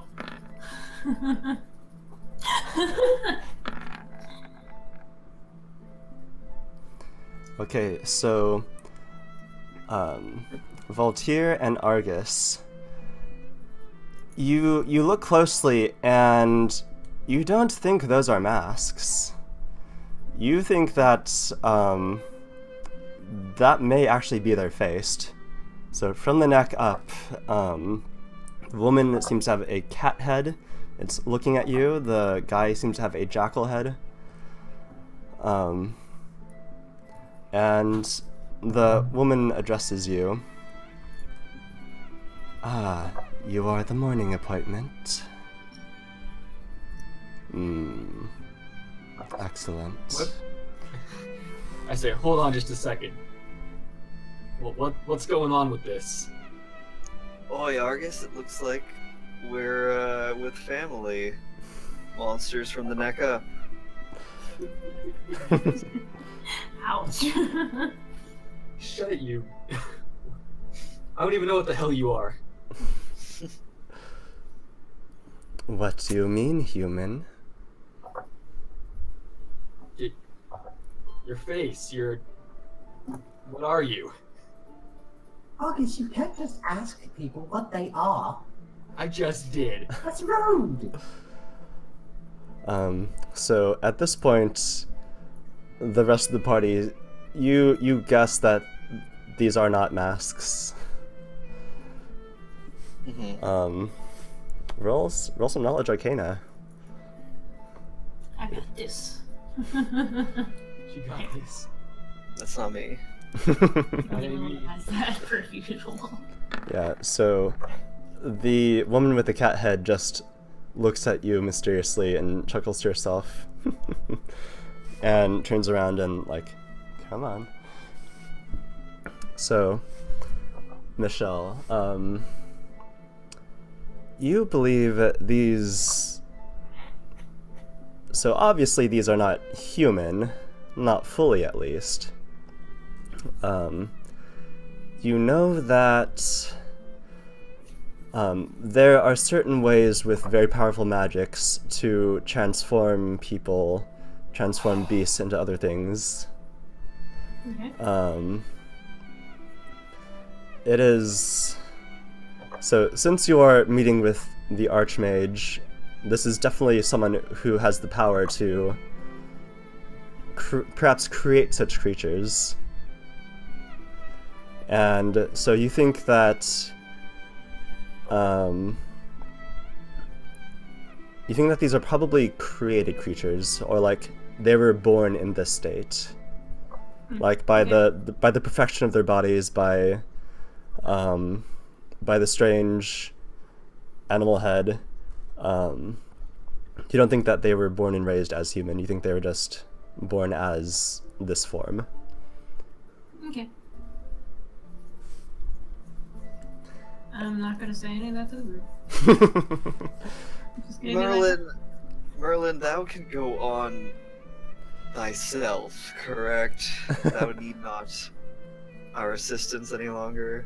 Well, I'm sure he needs some sort of parental guardian. He looks at you and like he has never seen anything like this, nor has he like after the corgi, like he looks pretty freaked out. And he just like pouts at you. I am definitely going, considering it was my family that set up the appointment in the first place. So it would be incredibly rude for me not to. Also, So I'll start. you know, so you know, like meeting with the Archmage for an initiate is kind of absurd. Like that is way overkill to set up a meeting with the head of the temple just for, like, oh, here's a new student. Like, you figure that this is another one of Moriarty's schemes. Yeah. I have a feeling. Yeah, so I'm going to, kind of assuming that this might have been a setup to get me to meet the Archmage, I'm gonna go with them, start walking after them. And so you walk down this hallway. There, it's about 15 feet high ceilings. There are marble pillars in black and white. It's mainly black with like veins of white going through it. Okay. And then they both take one side of the door each and open it. Super dramatic. Let's go. And then inside this, Just to make sure, did any of you guys actually come with me? Like, besides Merlin? The Valtier followed. so inside this chamber, you see it's kind of like Rainforest Cafe. There is a lot of like foliage and plants just growing everywhere. There are tons of animals, like cats and dogs and snakes and like birds flying around this chamber. And then on top of this like 5-foot diameter fucking enormous black lotus floats this person. They're wearing the sort of robes of, again, black and white silk. They have wings that are half demon, seemingly half angel on top. Maybe elvish. You at this point you don't know. And for the life of you, you cannot tell the gender of this person. They're incredibly androgynous. And they have this little crown, golden crown that seems to float above their head, and then above their forehead is this like smooth, narrow stone that is black. Okay. And the Archmage addresses you. So, you're the one that Moriarty sent. Please, identify yourself. Please, what? I didn't hear the last bit. Identify yourself. Why have you come here? I will say, my name is Rahilith Despar. I am the next in line to inherit the Great Library. And this year, I'll put my hand on Merlin's shoulder, assuredly, because I'm sure he's freaking out. Is Merlin, who would like to be a student at your school someday? Soon. Someday soon. Now, specifically. Yes. He's a very gifted boy. I think he'll do well here. Gifted. Oh, right. We shall see. And You all followed me in, right? yes, everyone Yeah. is in there with you. And I will also introduce the others as well, so that we're not being rude.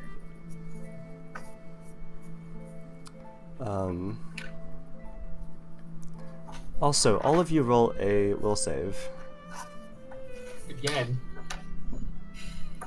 Is the astral corgi going to strike once more?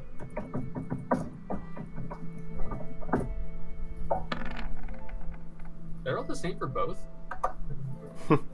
Well, I think you did. Oh yeah, I did, huh? At okay, least I'm so consistent.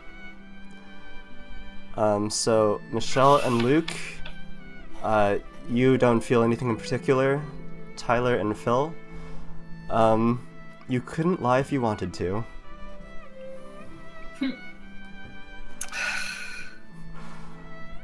Alright. And so he regards Merlin, who walks up sheepishly and says, "You have come to the Archmage for an initiate. What does that man have in mind? Very well. We shall see, Merlin." And so a mist coalesces in this person's hand, and it looks like a little Rubik's Cube, and he hands it to Merlin. "Solve this, now." And Merlin realizes, like, oh, the test is on. It's like, oh, fuck.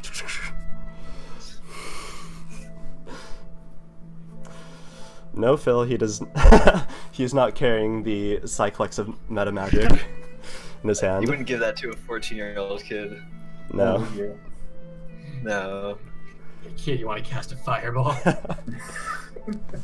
Yeah, do you want to cast a maximized enlarged fireball? And as you watch Merlin, or rather, as Merlin figures out this puzzle, you guys can take a further look around the room. Roll that perception. I was gonna ask, do we need to do a perception check? Yeah.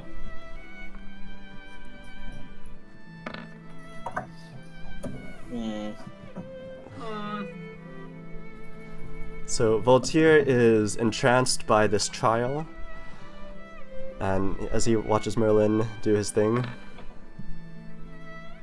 Hey. Okay, everyone else, though, you see behind you, actually there were two more of these animal people, and one of them has an eagle head, and the other one has seemingly a crocodile head. And like the doors have been shut behind you, and they're all just at the sides watching and waiting. Behind the Archmage, the chamber goes down much further, and it is seemingly this big ol' indoor garden. And so Michelle and Luke, you see at the center of this garden a tree you've never seen before. It is like, it seems to be a fruit tree, but it doesn't have much fruit. Like maybe 5 of these swirly multicolored pear things, mainly like purple and red. And then the leaves are this swirling fleur-de-lis design, and the trunk of this tree is like super gnarled. It goes up in a weird spiral, like a helix. Roll that knowledge arcana.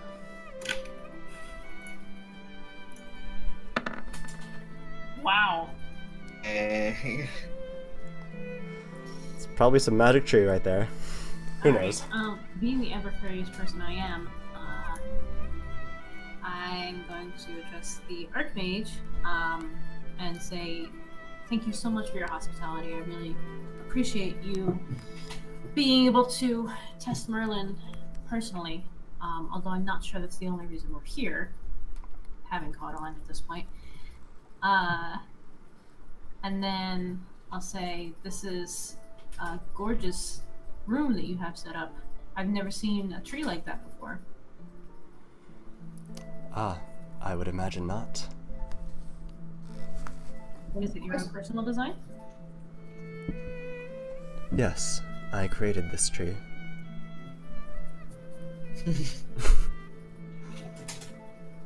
I have a question. The tree, Yes, does it have fruit? it does. This May is I eat some? Absolutely not. It will kill you. Oh. Oh, okay. So No. why'd you make a tree that's fruit you can't eat? Fruit you can't eat. You see, this tree, it's not made for the sentient. And at this point, as he's, or not he or she, you don't know, a cat, just whoop, right on their lap and starts petting it. I have many pets. Oh, look at the cat, just like that. Valtyr's looking at the cat and the cat person. Yes, and they further keep on talking. Yes, I do so hate it when my familiars get old and pass away. You see, old age is perhaps the one thing that can defeat magic, defeat resurrection. But there's a way around it, I found. If you give them a new body, another chance. These are my animus. Interesting. And where did you get the new bodies from? On the day of... well, as they're on the doorstep of death, my children, as he strokes this cat, he or she, I feed them one of these fruits, and in a couple days later, they are reborn anew in a body like this. That's quite impressive. Thank you for sharing with us. Yes, I think if everyone were a cat, we would be much happier. Really? So what- So what happens if I eat one of thy fruit? You die. Well, I'm gonna. well. And he looks at you, Valtyr. Completely ignores the question. And, and he says, Something much more Hmm. interesting.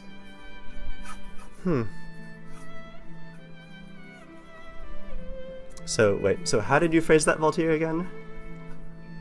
He asked. How did he so, talk? What would happen if I ate one of thy fruit? He's specifically talking about himself.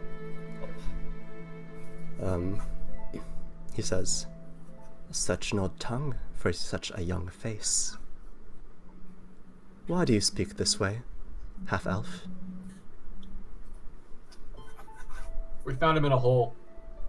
Found Well, it was a nice hole. my own. I found my own way. Deal with the problem that thou deals with, that everyone deals with. Of old age? In my own way.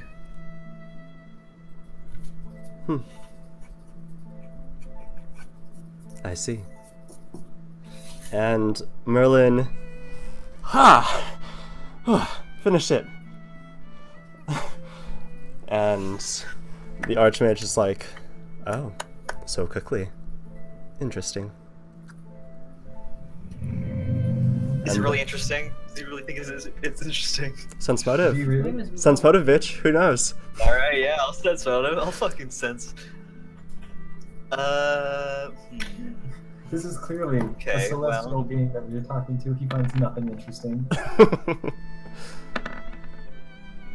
my sense motive too. He found a way to turn familiars into cats. He's achieved greatness already. Fuck if you know, man. Yeah. This is a like plain-faced person. You cannot tell if they give a shit about anything. I can't even tell with my roll. Nope. Oh, okay. But by evidence, all you can tell is that this person cares about pets and animals.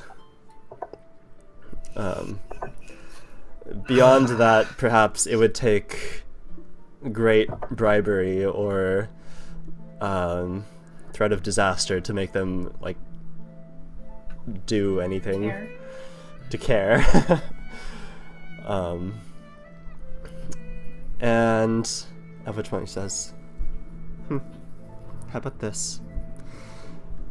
And then a glyph appears in front of Merlin, and it is a circular glyph with 4 circles within. Think of like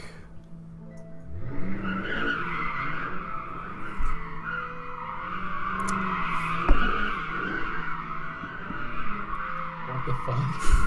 How does it move for us? Tokyo Drift. Is that you, Tyler? It's not me. I just took my headphone out. to That's double me. check. It's Oliver. Oliver, what the fuck? Got to be shitting me.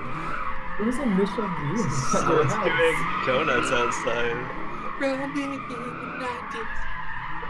Alright, I'll be right back. Me too. I think now's a good time for a break. Jesus. You can't even loud. What the heck? Okay, well, that was a thing. Yeah, so there are like 16 donuts on the cross street here. What the fuck? They decided now would be a good time to take a break, by the way, when you were gone. So you guys want to take a little break? Okay, so 5-minute break. Two of the party gone. A break. A 5-minute break. Alright. Drawing around this outfit and reason.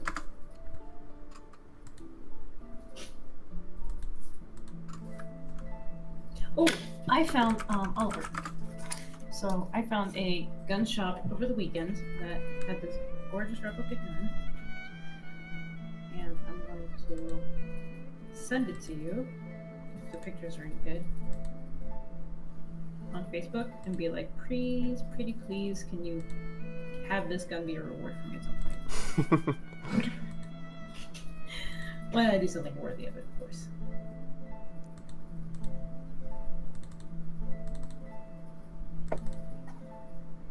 I feel like being good about this and actually like thinking about it instead of just going with it. Go beat those guys up, Oliver.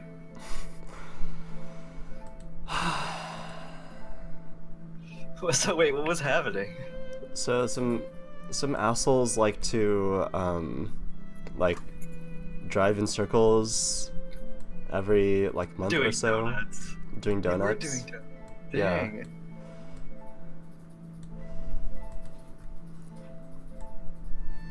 Sometimes it happens. Alright, that's a pretty intense magical circle. We're back. I need fruit.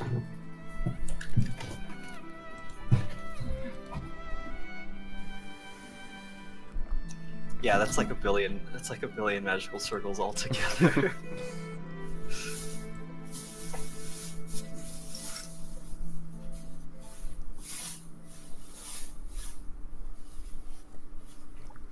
Yeah, how do you like my drawing of the Archmage? Pretty dope. Should I do for Pretty you good. guys? I like it. Definitely like it. They are pretty intense.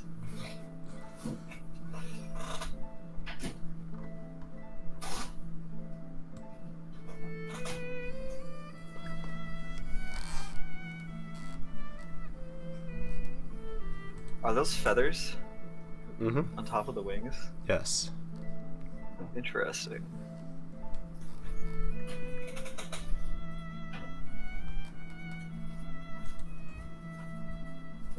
That's intense.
Altair definitely doesn't like this guy.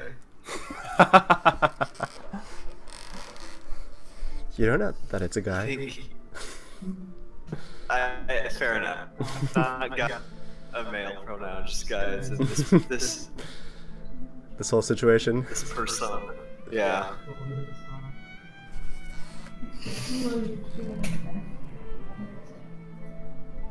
Yeah, Valtier doesn't like cocky people. Like, he doesn't like showboaters. I think this is all really unnecessary. I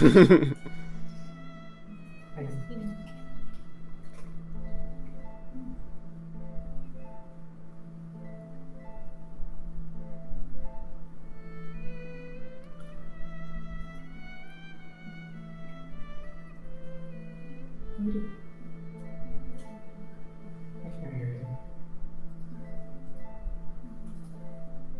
Wait.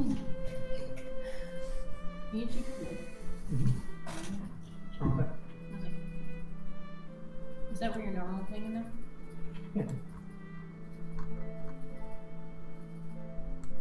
Kill the locks. She's squishy.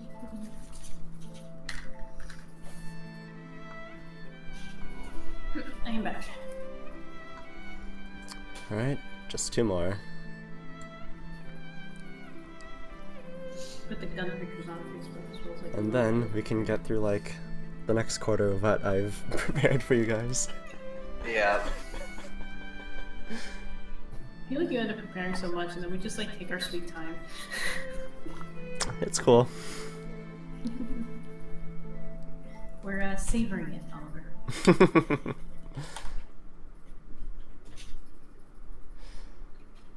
And if Ranger Charles has to wait for you guys, ugh, he is not looking good. Hmm? What? If Ranger Charles has to wait for you guys. Who's Ranger Charles? Don't get it. Right, that's the... That's the guy that you're sent out to go and get. Yeah. Oh. I didn't know he had a name.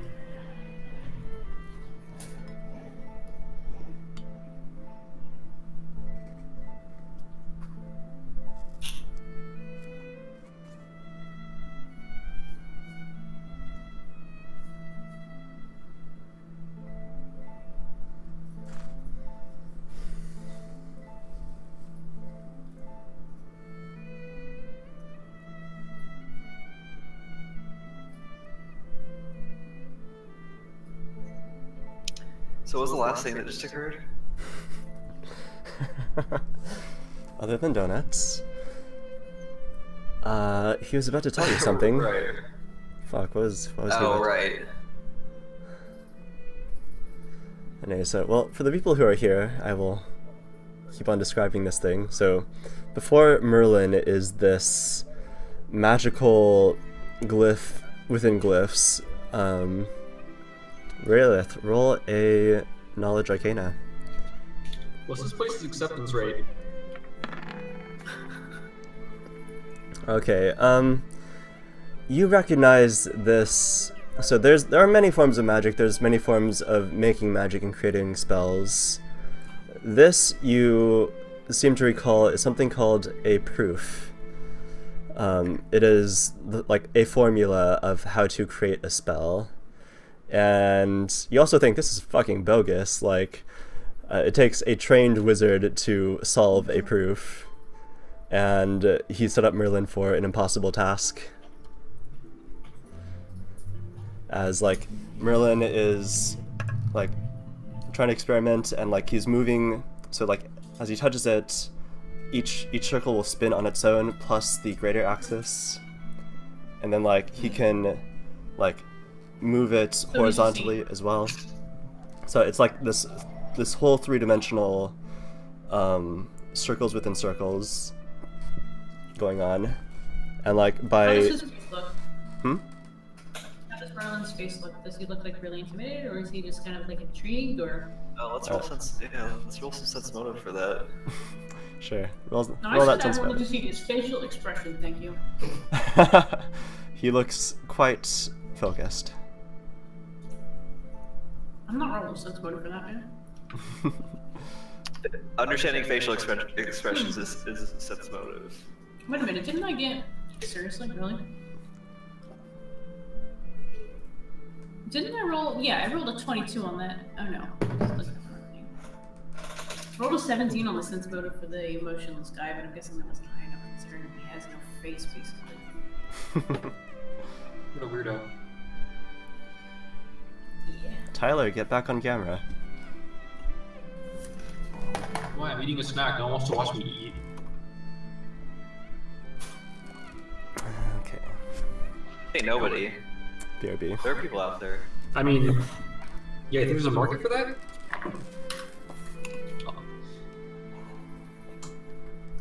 I'll be back on in like just a minute, but like I'm still here.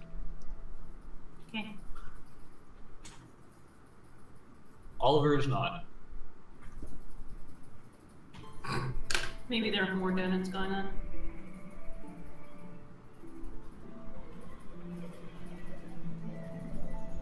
Hey.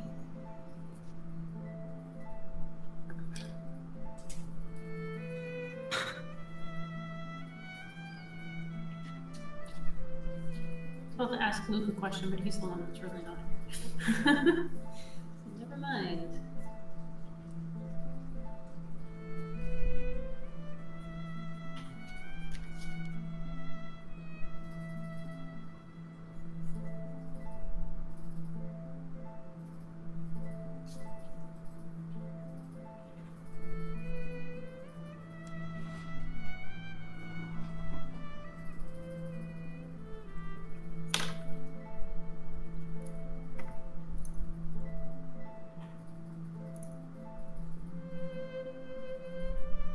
What's a good like steampunk hairstyle? Do you guys think?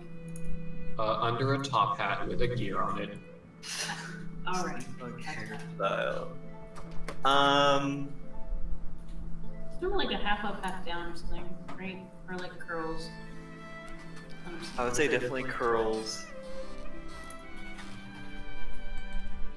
Are we back yet? Definitely curls. Like, definitely lots of upward styles, upward dudes. Yeah. Okay. Where did Luke go? I don't know. He's tending to his new baby. Hey, I don't have the baby anymore. All right. So, just explaining what the circle was, and so the Archmage looks at you, Valtier. Looking at you. You can't really tell what expression this is, but they are looking at you. Okay. Just say, tell me, you are cold like death. Why are you so cold?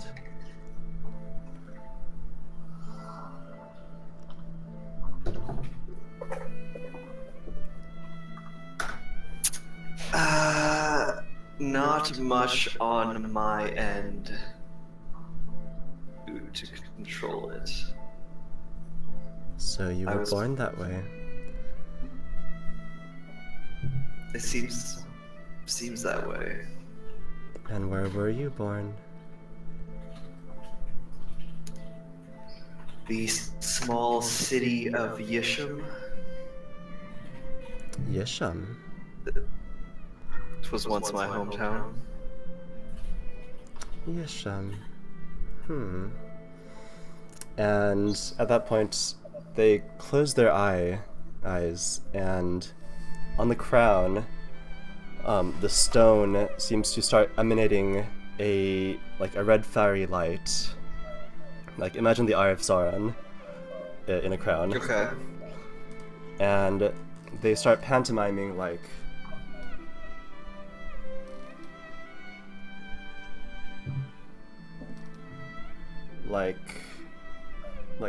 Ashley, roll perception. What do you think this is? What do you think it is, Maltier? Everyone can roll perception on that.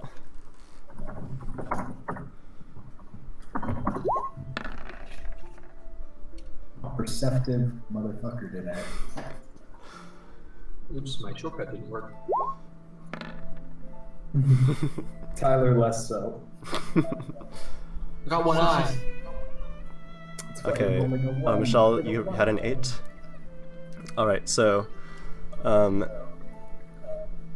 Argus, this person is weird, you don't know what they're doing.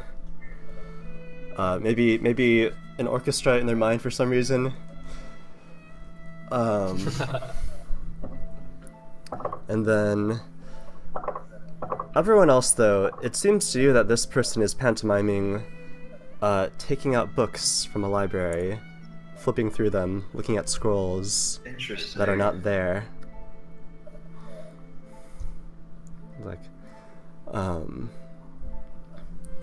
And Luke, you count 4 books, 10 scrolls, and at least 2 pamphlets that they seem to pantomime. And then suddenly they open their eyes. Yisham. Well, that was a place. Indeed, it was. So that makes you very old. And yet such a young face. When did you go to sleep? Must have been 300 years ago. 300. They close their eyes again. And I awoke just 2 days ago.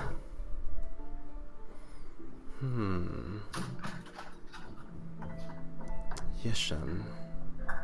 In a cold body. Oh. That's what happened. I see. Unfortunate. Share, please share.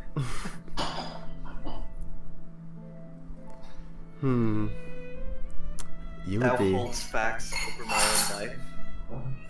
I deserve to know. Do you, Valtier Fontaine?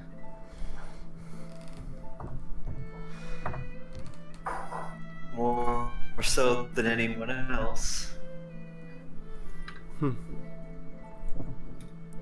Yes. Yes, I see. As they seem to be reading this parchment that you guys are not privy to. Yes, from the Fontaines. Fontaine.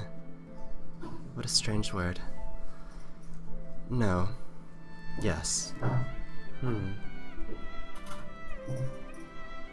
Yes, we put you to sleep. No, not us. Varia. We did everything else. Right. Heard that the Varia family did this. Yes, by request and commission of your parents, we raised many undead for your safety.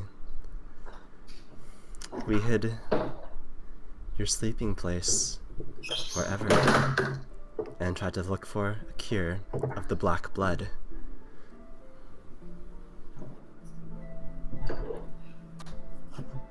Oh, dang, okay. Yeah, he responds pretty aggressively, and he's like, look, you don't need to go into detail. Thou needs not to go into detail. Was it not knowledge you wanted? What's this black blood? Just give me a moment.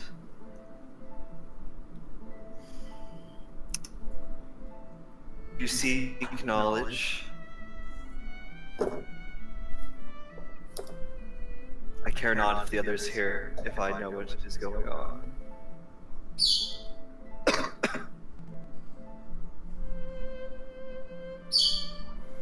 Yes. We looked and researched. It is a fascinating topic. You see, black blood is not from this place. It is from deep, far deep. We looked for the cure at... well...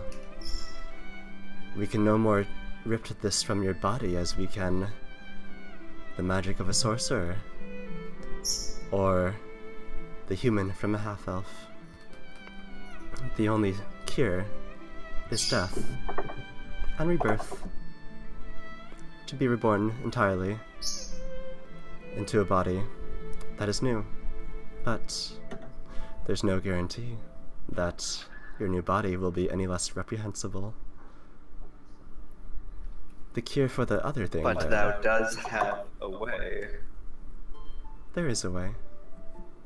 There are many ways. You caused quite a ruckus there before we put you down. We do have a cure for that, though. I don't think you'll like it.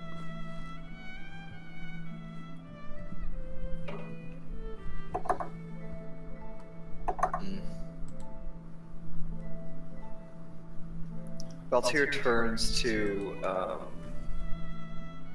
his allies.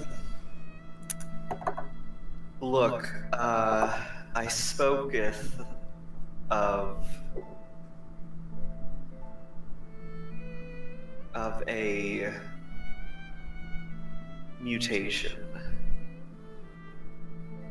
My family sent me away.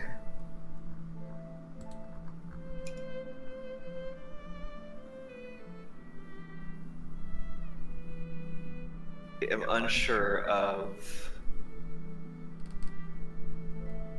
why I was born the way I was.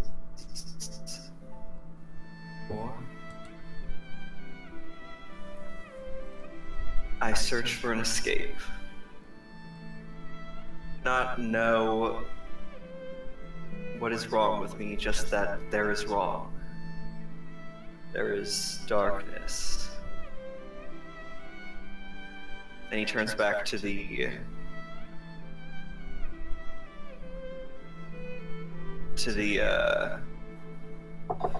person in front of him, and he says, "What is your solution? What is thy solution?"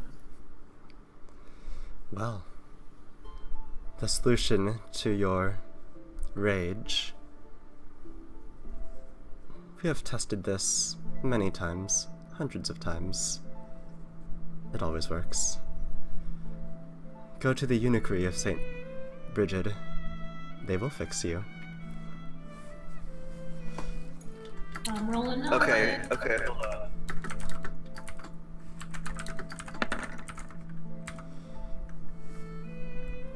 Yeah. Can I get that spelt out for me, Oliver?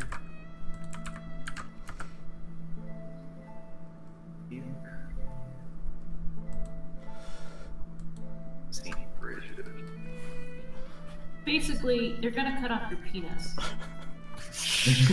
It's a eunuchry.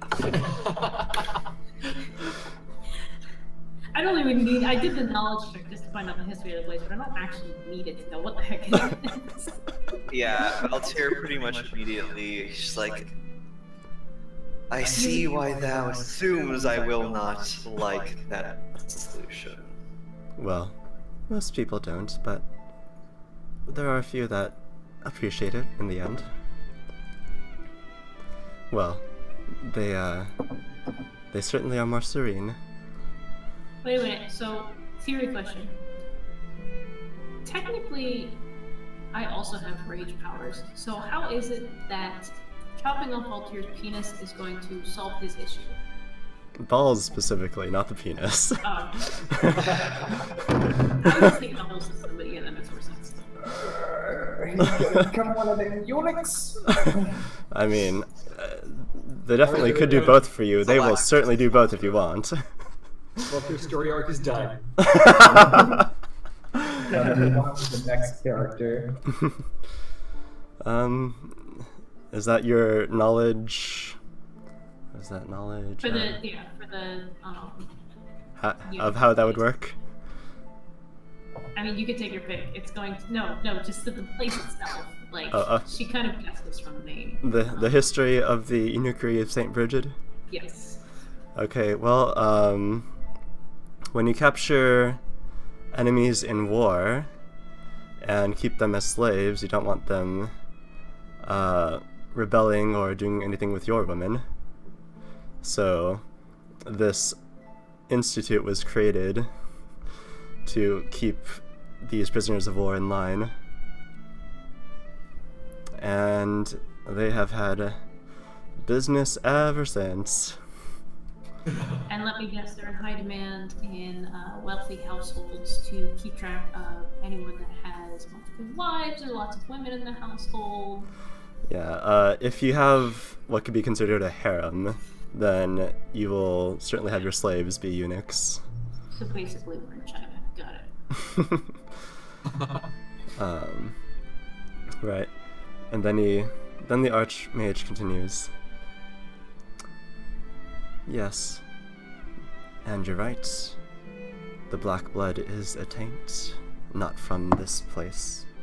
Not from another world, but deep, deep, deep within. Far beyond the surface of this... of the surface, perhaps, is the Underdark. That's where it's from, the deepest layer of the three. Under the earth. Yes. Call it the Darklands, call it the Underdark. It is a place where few adventurers go and fewer return. It is 3 layers that we know of. We call the first one Narvath. Below that is Sekamina. And then deepest of all is Orv. We know of only one way to get there from here. At least physically. If you don't want to go through the first 2 layers. Far, far, far to the north, in the Badlands, is the Pit of Gormuz. In the ancient days, the goddess Serenre bored this pit into the earth at the first great battle of the gods. In this pit is imprisoned Rovagug, the great god of destruction. Should he ever escape, that will be the end of all things, of all time and space. I suggest that you avoid the Pit of Gormuz. Can we all just take a moment to appreciate how great of a name that was? Yeah. Okay. And I'm assuming thou doth not those bodies. And Valtier gestures to all of the animal humans around here. The 4 of them. I couldn't possibly be reborn in one of those likenesses. You are not a familiar. I'm afraid it doesn't work on people who can talk.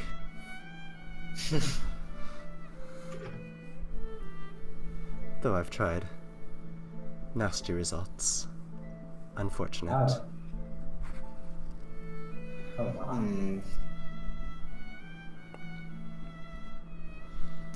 Your Well, name- unless you've gone all over. Your name, it is intriguing. It is a word that we've heard before. Do you have any artifacts with that name?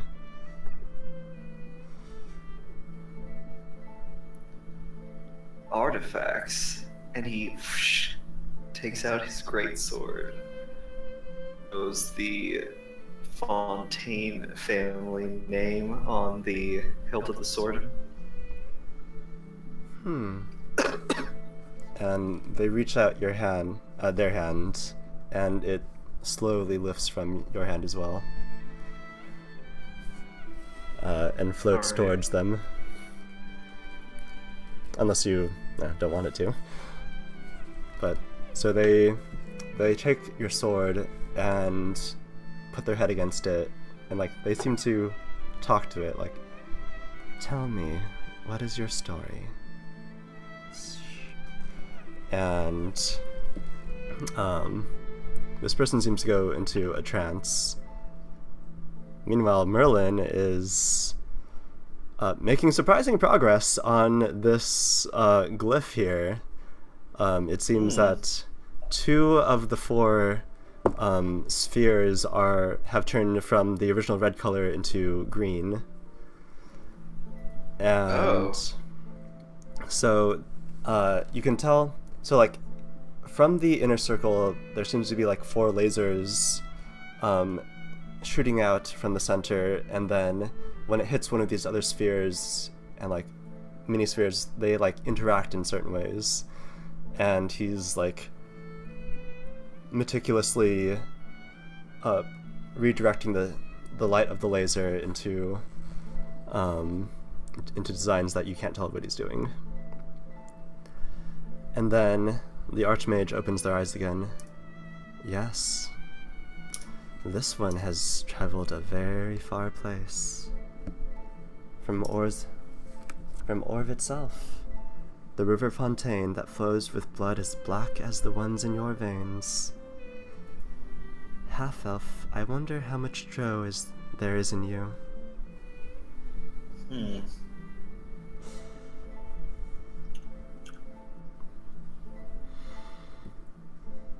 But I'm afraid that's all we know. Beneath Orv, it is the deepest and most mysterious and most dangerous lair. We know little of this place and its damned vaults.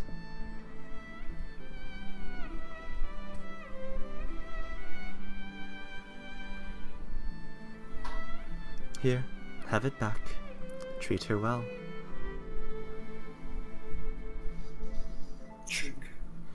Will do. And are there any other questions?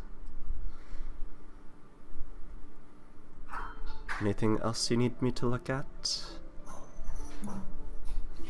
Yeah, I'm going to produce a pair of bedazzled ruby red shoes. Thanks for the hint. And say, would you mind having a look at these while you're at it?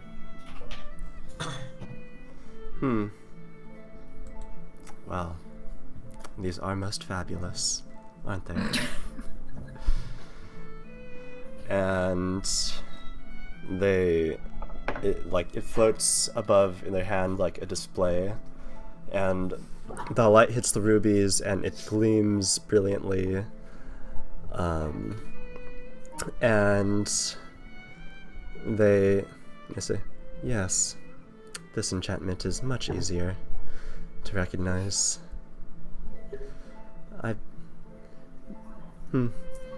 Funny. You would only wear these shoes out, and yet they want to bring you home.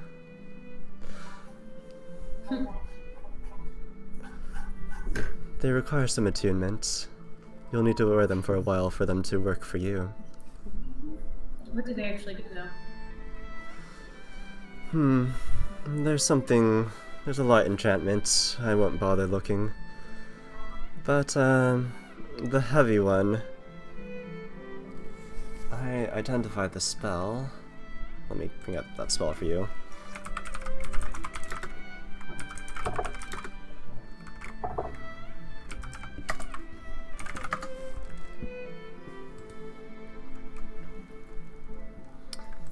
Yes, I think if you wear these while attuned and think of your home for a long time, it can create a little home for you. Would there be any danger of said home falling on you? Why would that happen? Well, it looks like it happened to the person we got him from.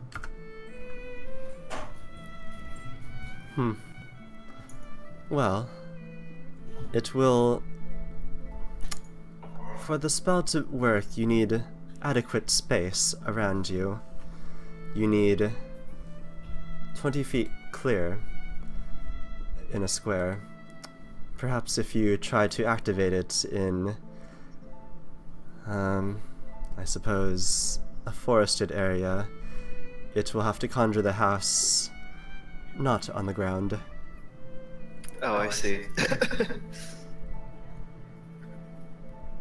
And does the house appear empty every time, or is That this is- someplace where you could store items? No, such conjurations do not last past the creation of and end of the spell. There are spells that will store things for you in the astral plane or other extra-dimensional spaces. I see you have one, Voltaire. But other than that, you should assume not. Do you have any suggestions for where one could get an item to store a great axe in an astral plane and have it be ready in time of battle for quick display? I've been having some issues lately with having to switch between my weaponry when I find myself in scuffles. We sell bags of holding and handy haversacks for people who need to store things and unstore them quickly. How much would one that would be able to hold my bardiche, which is about this big, and she'll gesture, it's almost as big as her, be? Did she not bring it with her? No. I don't We're know. in the city. I'm not gonna start a battle in the middle of the city. I brought all my shit. You bring your shit everywhere. I do not know. I am a member of You will have to go to the store. There's a store in the thing. Yeah, then? there's a store in the temple. Okay. Oh my god, they have a gift shop. Yeah, we're going to the gift shop after this, guys. Because I would love a solution for switching between weapons. And suddenly, you see a flash of light in the middle as all 4 of these spheres turn green, and they... And you see a sphere of fire before Merlin. He's like, ah, ah, ah. My And eyes are gonna go very wide, realizing what he's done. and the Archmage goes, and it is extinguished immediately. He says, interesting. That was good, right? Yes, you have brought me a prodigy. Merlin, you know magic. You know the arcane on an instinctual level. Like a fish will swim through water. We will teach you how to hone this. And the Archmage writes like from their fingertip, like writes something in the air, and then it just disappears. Yes, we have a reward for such finds. I'll make sure you get something. I'm Oh, going right. to completely ignore that and walk over to Merlin and say, "Do you hear that? You're in. You can study magic now." Yay! That was really hard. That was weird though. I liked it. That was cool. I know you have no idea what you did yet, but try and remember this day, and definitely remember us when you end up going places.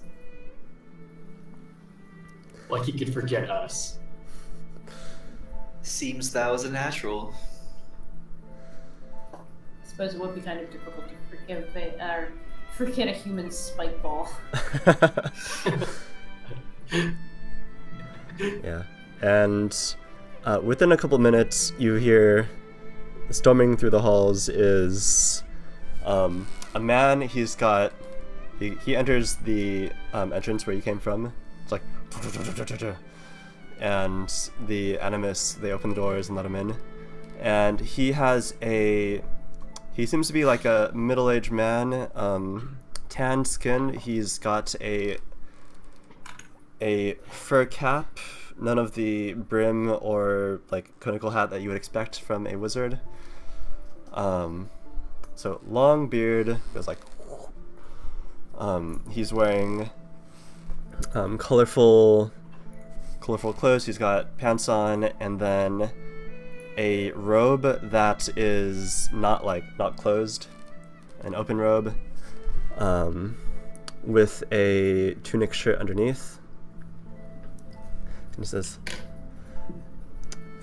"Yes, Archmage, how can I help you?" To the Archmage, and he says, "Who responds?"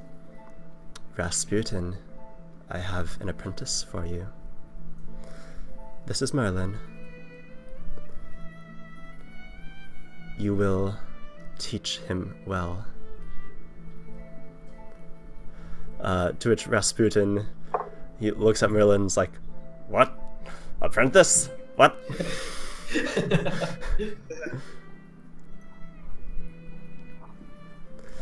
"You know I do not teach." "Well, I think this one can learn from you." They did score 20. So, be on your way. And Rasputin's like, "What? Oh, perhaps I can teach you, little one. I will teach you the magics." "Yes, let this go. Very well, very well. Thank you, Archmage." This place is full of interesting people, huh? You ever study here, Wally? Ask Wally if he's ever studied at this temple. You really think that my father would let me wander in here? Honestly, I was barely let outside of my studies, let alone elsewhere in the city, and even then, I always had him taking me places. And at which point Merlin is like spirited away. He has a quick hug with Euralith, and I got the last hug. and then right before he's at the door, he goes back and of course hugs Walton and says, As it should. A big old hug. Not even jealous. I'll give him a little kiss on the head and say, "You're gonna do great, thanks." "I'll right back to you guys." Yeah, I'm gonna yell after him, "Feel free to write us at the manor." And he's off. And then the Archmage turns back to you all. Well then, it seems our business is done. Thank you very much for your time. It's very gracious of you to give us so much.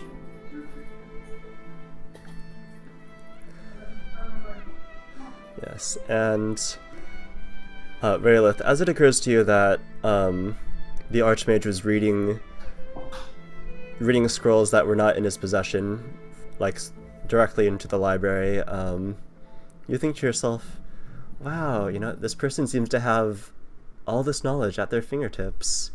You know what, I bet if everyone had the knowledge, the collection of all this knowledge of humanity, I bet the world would be a lot better place, people would be a lot less ignorant.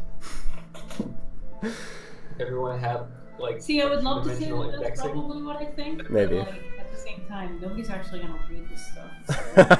So, yeah, I'm not that Correct. ignorant. But, But it's what? nice.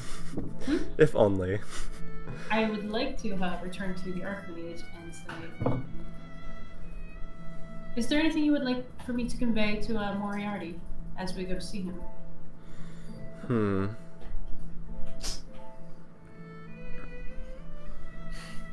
Yes. Tell him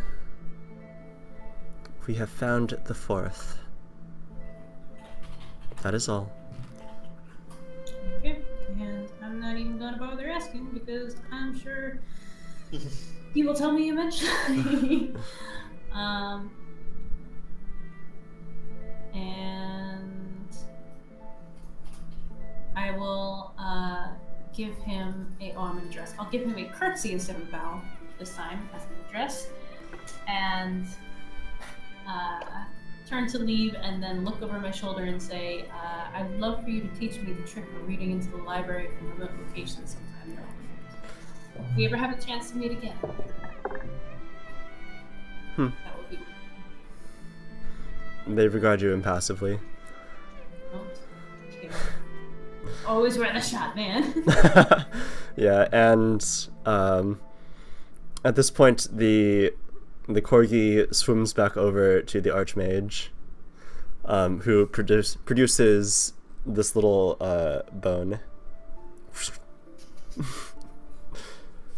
and gives it to the dog. Who is the good boy? It is you, Pudding. You are the best boy. It's killing the best boy. Archmage, don't thou have a name? Most address me just as the Archmage, but you may call I'm me not Robin. like most people. We call her?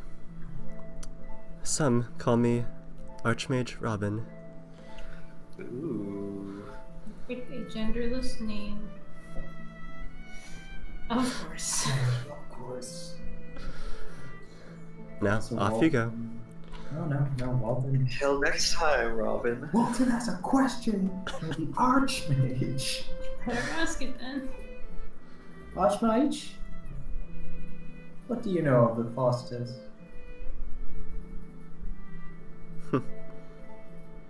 I care not for families who care not for magic. I figured as much.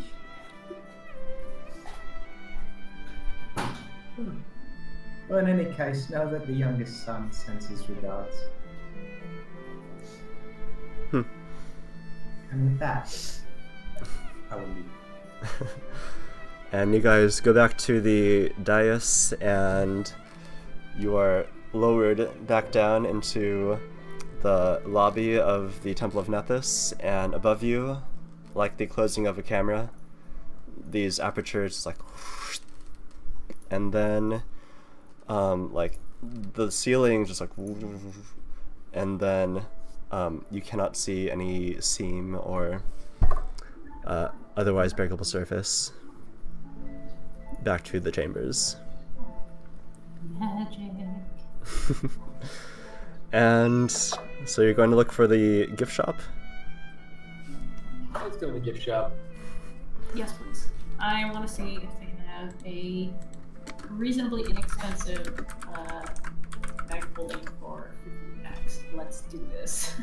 So, reasonably inexpensive does not go in the same sentence as the Temple of Nethys. Let me hope. Don't destroy the hopes yet. What do we find in the gift shop? Okay, so you find some bags of holding. So these are all within these like glass displays. They're all like turning on these little turntables. So you can't really touch anything, but you can see it, and there's a lot of shopkeepers here looking like at least one per person, and each of them is looking at you directly. Ugh. Yeah.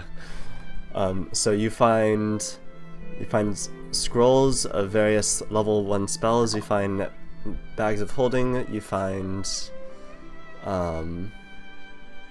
a handy haversack, and feather tokens, and various alchemical tools like alchemist fire and potions of healing.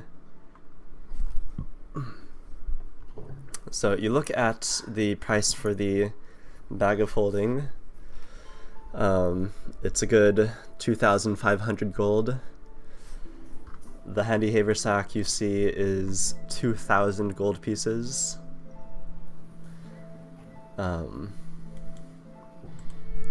You see 2,000? 2,000, yes. Can I find that cheaper anywhere else? Like, do I know of anywhere else where it might be reasonably priced?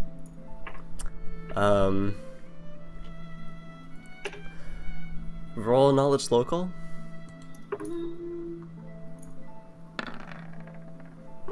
Nope, nothing comes to mind. Oh boy. Yeah, so you notice that on the display of feather tokens, the feather tree token is listed at 400 gold, the one that you have. 400. 400. We got something actually worth money. What's the cheapest token here? Let me see. Because I only memorized the tree token. Okay, yeah. I'm gonna go ahead and say it's probably the anchor feather token. I think that was 50, right? Yeah, that was 50. It's 25 normally, but yeah, then it would be 50. Wow, Oliver. Fuck you. Okay. But why fucking Oliver? What did he do? No, don't worry about it. See, now we're not worried. You gotta tell us.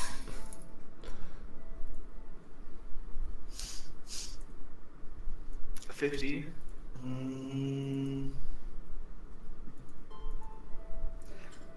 Yeah, Valtier's definitely looking at these tokens with want, but not sure if he's looking at them with need. This one that makes a catapult? Yep. Yeah, Valtier's just looking. Yeah, so you guys see the display of feather tokens there. And there is a little pamphlet about like what each of these does and how much they cost. Well, I mean, I don't have enough money for shit, so. Yeah, so there's a reason that the Temple of Nethys has such a spectacular display here. And Yeah. architecture. Alright. Rayla's sense is that these prices are probably a little jacked, and proceeds to not buy anything. Alright, so you guys all head out. Are you heading to where Moriarty said that he would have your cart? Or are you heading, where are you heading? Can we pass by? Is there like a market area that we could reasonably expect to find, like a magical item shop of any kind? You know where the main square is. You know, there's magic stuff there. Is that on the way? No. Okay.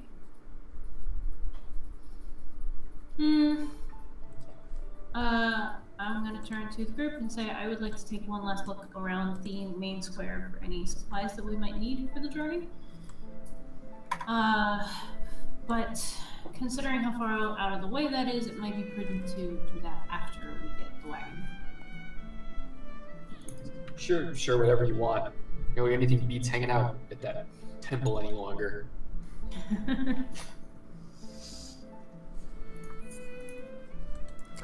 Right, I don't know if that actually makes sense. Could we take the wagon with us, Oliver?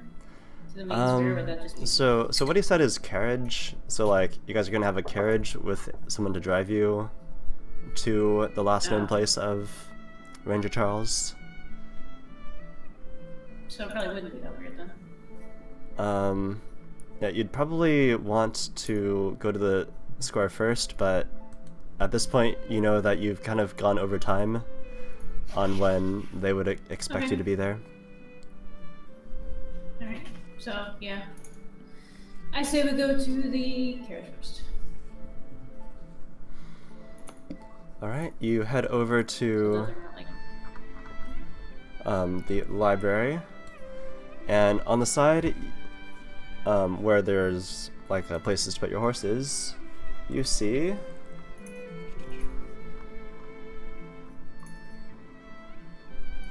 of course, you see there is a carriage with 2 horses in the front. There's a driver, and you see on the side, just sort of looking around, being idle, is Galahad Moriarty. It was Galahad? So, roll perception checks. Perception. Oh my god.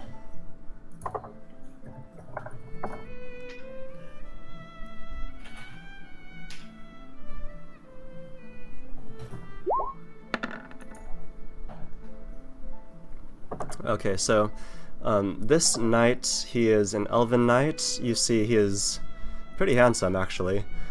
He's got brown eyes with speckles of gold. It's not like the pure gold that Moriarty has. He has like wavy black hair.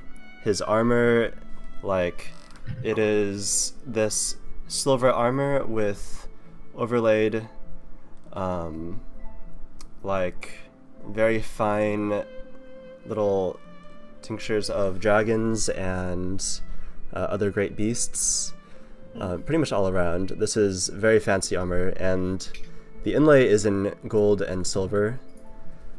He's wearing a cape so it's a red cape with embroidery of a sort of like a portrait of a dragon. It seems to be a golden dragon portrait. This is not his usual cape. Usually you would wear like just a plain cape, but I was gonna say, are you going to make me roll something to see if he's trying to impress me, or is it really obvious that he's trying to impress me? yeah, just like by the styling of the hair, you can tell he's spent a fair amount of effort to look good this morning. I like this.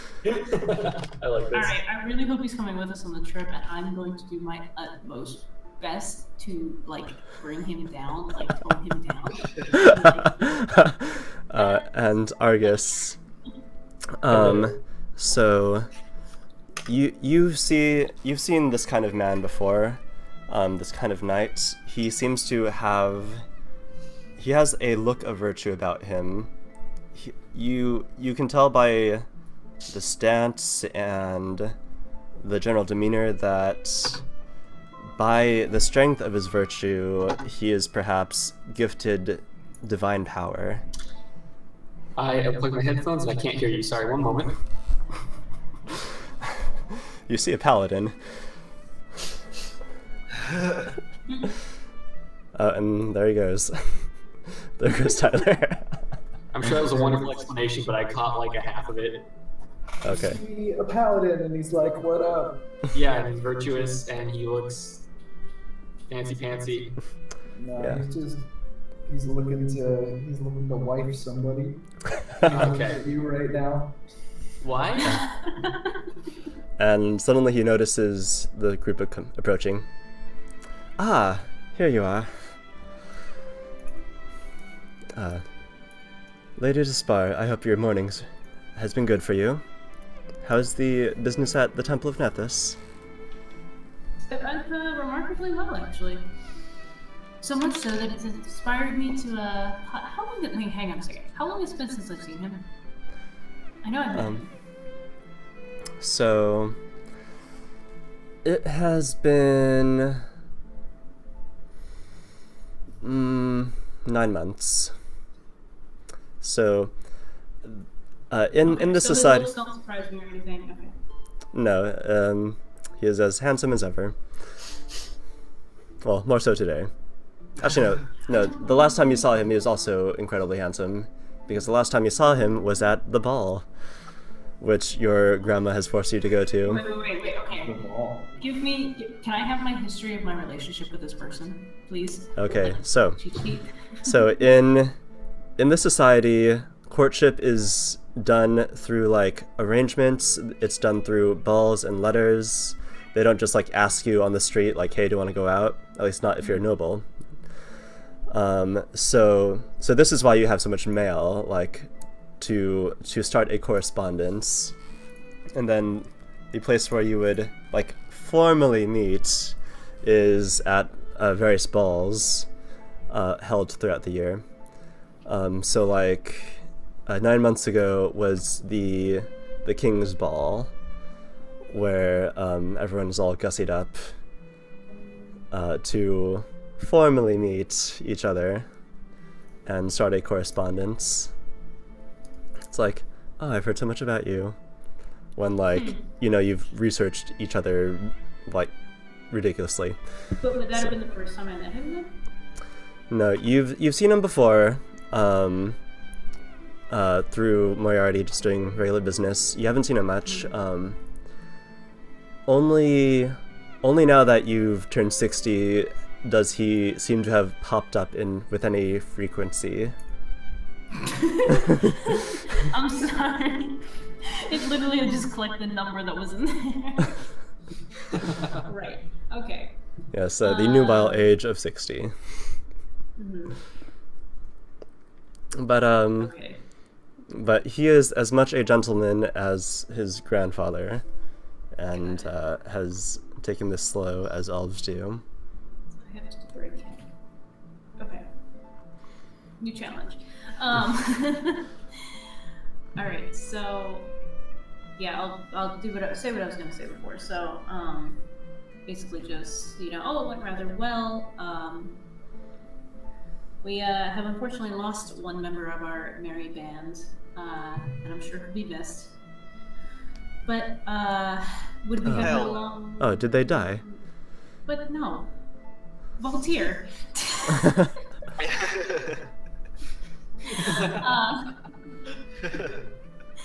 No, we arrived in the city actually in the company of a 14-year-old boy who apparently is a prodigy at the magic school now.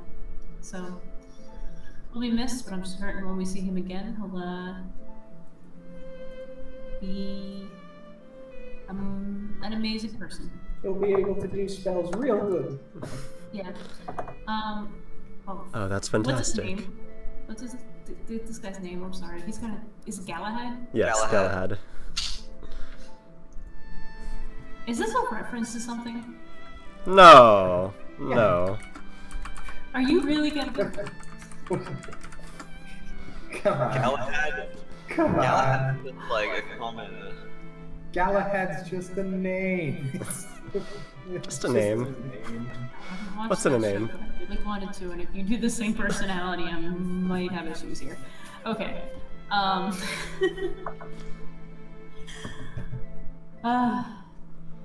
I'm just awkward in real life and dealing with like stuff I don't know how to do. God.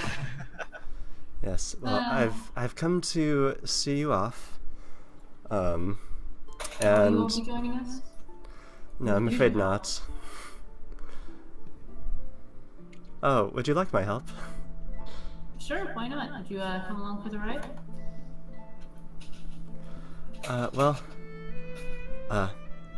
On any normal circumstance, I would love to, my lady. But I'm afraid I have business elsewhere. Lady. Of course he does. However, Turns out to be like, yeah, I'm looking real good. Later. no, so Are he's you got quite certain? so he's got a bag in his hands, two of them. So one of them is, yes, we had your bottles of wine appraised, and here's the value that the library has given you back. And it is a sack of 800 gold. Alright.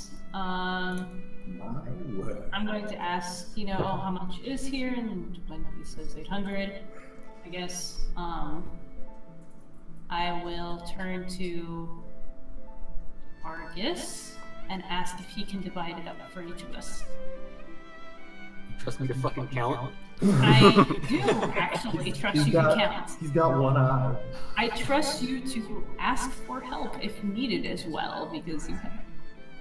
All right. So I'll take the pouch, and I'm gonna start taking each individual piece of gold out and putting them in a little stack, and just trying to make 4 even-looking stacks. It might take a while, but I'm working on it. Alright, Galahad looks at this display and he doesn't say anything about it. He says, as well, I have some gifts to help you on your way. And Oh, you shouldn't have. yes, and he hands you this bag with, I'll write this down. Within the bag there's 2 more bags. There are Bags and bags. 2 Tanglefoot bags, 2 Thunderstones, 2 smoke sticks, and 2 arrows from the sun. Wait, hang on. That's a lot of stuff. That's a lot to just throw at somebody. Okay, what do we got here? What are we gonna do with the Thunderstones? Are we gonna evolve fucking Pikachu? I'd be down. Well, first So- we gotta find a Pikachu. We just sent him to wizard school. He could have been our Pikachu. Ow! Maybe Galahad could be the new Pikachu. Who can have shown baby more? I'm gonna use the Thunderstone on Galahad. Does he evolve? Perhaps. No, so the Tanglefoot bags are bags filled with sticky resin and icky stuff that you can throw at someone or something and it'll like tar them up and reduce their speed if it doesn't stop them completely. You can look all these items up as well. The Thunderstone, it creates a deafening clap as thunder wherever you throw it, and it can make mages fail their spells from being deafened. The smoke stick creates a concentrated area of smoke. And then the arrows from the sun you've never seen before. Well, actually no. You've seen them once before, or you've heard of them at least. Whenever the Temple of Nethys creates a new magic item, they will also create a little ditty to go along with it to have their bards and advertisers sing throughout the city. So you remember vaguely the song arrows from the sun, they burn the soul and make us see. She who took the spark, goddess of the sun. Arrows from the sun will open up your beating heart. Sarah and Ray will shine when they hit your soul. An arrow from the sun is like a scepter in your hand, a key to time and space, to journeys within. When you catch the sun, you'll ride a beam of sacred light all across the world to every place to see. So, you know that if you fire one of these arrows, it doesn't deal damage, but it will, the entire pathway of the arrow, it will create a wire of light. And the entire length of the arrow's path will be illuminated by this wire of light until the spell wears off. Okay, so I don't have to ask Galahad what they Thank you. So, yes. I got these arrows for you. I hope you find them useful. Oh, you prepared this for us? Yes.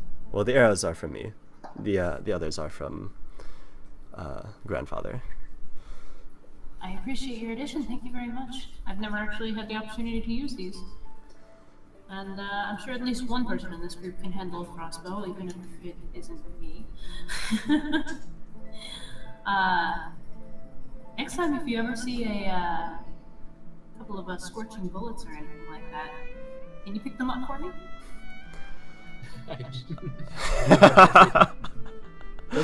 Doesn't he know you use a gun? I keep counting. Can we like tell his facial reaction to that or something? I'll have a sense motive if needed. Sure. Poor guy. He seems a little bit embarrassed. Okay, thank you. His gift was not as good as he had hoped. Mm-hmm. And as you know, anything from the Temple of Nethys is super fucking expensive. Yeah, I know. That's why I was debating saying that, and I'm like, I have to though. I can't even use these. I don't even have a crossbow. Are they arrows or crossbow bolts? These are arrows. Oh, okay. Wait, okay. Argus has a Do bow and any of arrow. us? Yeah. I said, wait, is it a crossbow or a bow and arrow? I have a short bow. Sure. Okay. Yeah. So good. You can use them. Yeah. Like I said, I'm sure one of us can use them. How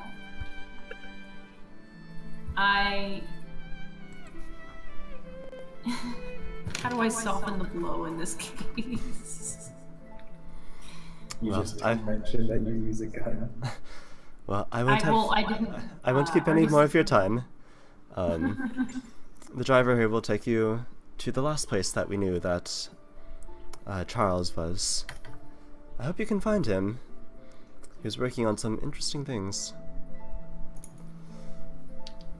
Yeah, any details on what he was out doing before he disappeared? Anything we might need to know? Yes, he was taking a survey of the forest. In the... what did I call the forest? It's somewhere in my notes here.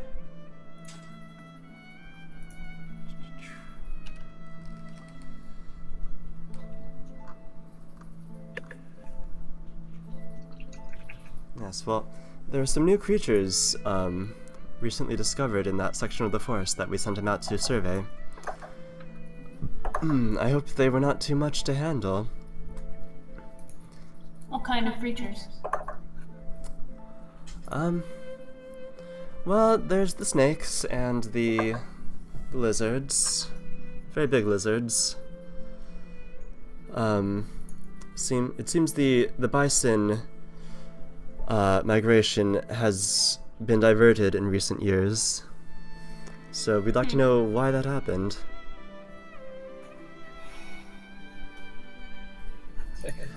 That sucker got himself eaten. That's what he was investigating? A migration? No, he was doing a survey on the local fauna and flora. Just a general survey? Yes, but he should have checked in by now. Okay. Is there anything else you can tell us, or tips for the road? Well, it's a pretty well-established route to the mouth of the forest, and you should get to the station without too much issue. But deeper in, where he was investigating, well, simply put, we don't know. That's why he was out there.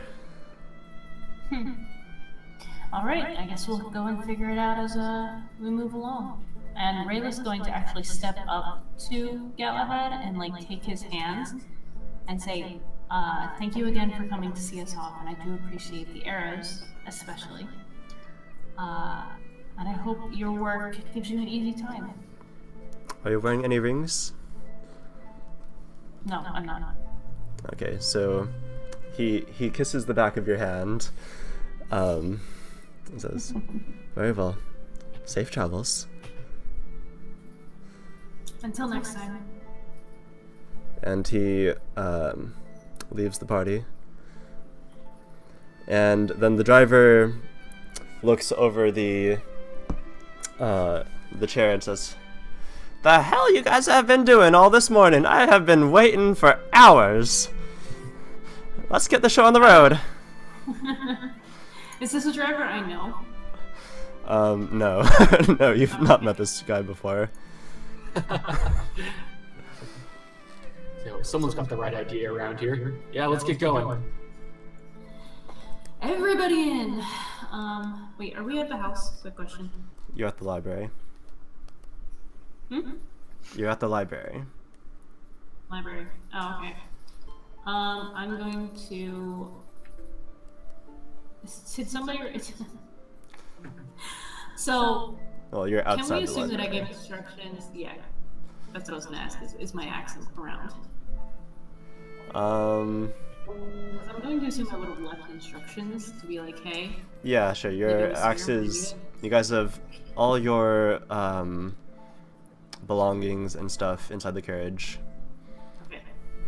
Cool. Yeah, like you pull open the seat, and so each seat is like a chest, and you find your belongings there, prepared for you. Perfect. Okay. Oh, and I finished divvying up that gold. Yes. So Maybe. your pile has 204 pieces. Walton's pile has 196. Valtier's pile has 203. And then Aurelius' pile has 197. Close enough. Shift. Yeah, I made about 60. Well, unless you Okay, count that's it again. me. No, So- so, gonna double count it.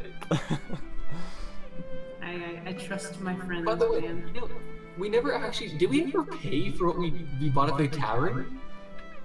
Yeah, so subtract 5 gold from one of your purses. I was drunk enough to just slap down whatever gold they asked me, so I'll Okay. just say I paid. Okay, good, because you ended up with the most during that count there. That evens it back out. So none of you know this. So like Then- you only know the exact counts if you like look at it. So as far as any of you can tell, these are 4 equal piles. Not even gonna have a perception on that, man? You know what? I probably couldn't even count last time either, so I probably put down like 7. I'm gonna take 7 out of my total. It's fine. It's fine. If Voltaire notices that he's got a little bit less, he can give, or a little bit more, he can give it to you. Walton doesn't mind. Also, Walton made out from the gold he got from the box office. Yeah, Walton's Walton, feeling good. Walton is sitting pretty at 825 gold. Walton is a very industrious boy. He got a small loan.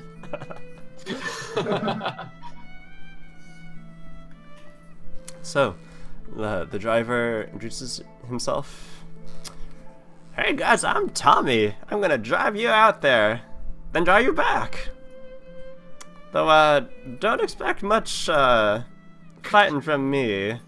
You guys can handle that yourselves. Yeah, just get us there. We're good. You seem pretty sure that we're going to encounter some sort of fight. Oh yes, I'm quite sure. It's super dangerous out there, you know? Especially them forests. I don't... Okay.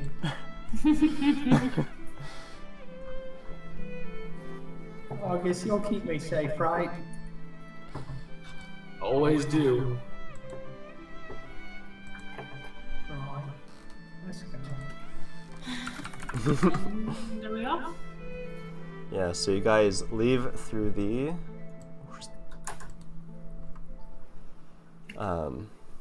you leave through the west gate along the path.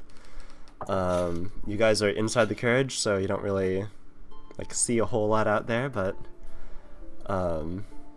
it is a slightly bumpy ride. And a day passes. It is now evening. Do you guys have any special arrangements this evening? Not in particular, no.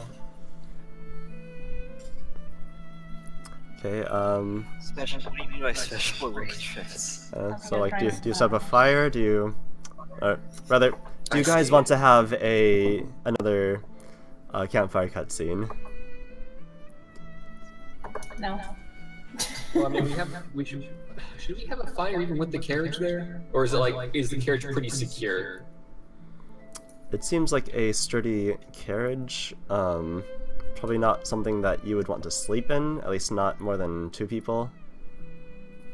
I can sleep sitting up, yeah? I mean, if you want to spend the entire day and night in the carriage, you can. I'll go outside for a little stretch, but we'll figure out where to sleep. We'll figure out where to sleep.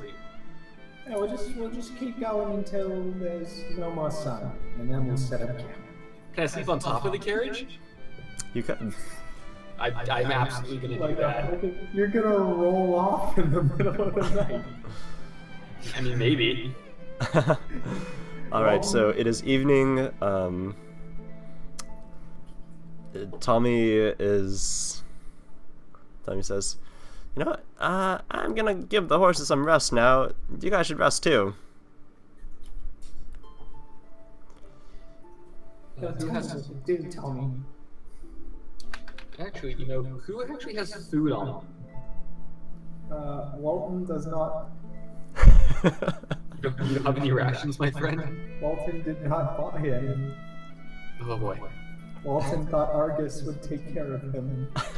Well, I guess I'll go try to hunt some small game or something. I can help. No, just stay here and try to get a fire started. Oh, okay. I can do that. They didn't send us off with any rations, really? You can search the carriage for some. I would like to search the carriage for some. So in the back you find the remains of the food you got from Mimi's haberdashery, which is 3 days worth now of various breads and strudels and scones and stuff. Otherwise, nothing much more. Seems they sort of expected you to bring your own food. I'm going to have a word with my potential love interest later. He didn't get me food.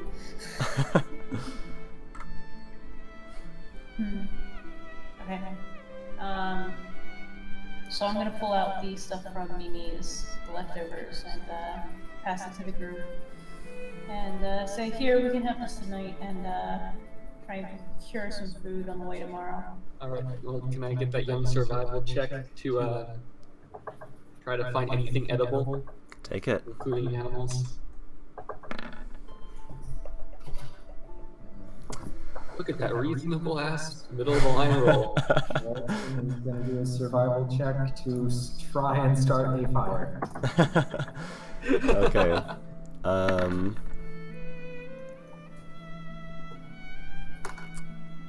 It takes you a while there. But with perseverance and lots of effort, so much effort, you get a spark going, Walton. I did it! Praise me, I did it! Praise Mitra. What's what you're doing during all this? Voltaire? He is basically just doing patrol around the perimeter. The paranoid person that he is. Wait a second, Luke. Can't you just? Isn't there like a cantrip that lights a fire? Yeah. You don't understand how in character to Wally I am. I like it. Alright, so... You just imagine little Walton going around and being like, okay, start a fire. How do I start a fire? Sticks. I know I need sticks. And then Mitra's like, for fuck's sake. Wally, you also need to... You can cast a spell! And so, Tyler, you find a blackberry bush. And it is huge and thorny, kind of overgrown, but you can definitely harvest this for like a ton of blackberries. Well, I guess that's no, it's not exactly a hearty dinner, but it's better than nothing. I'll grab what I can.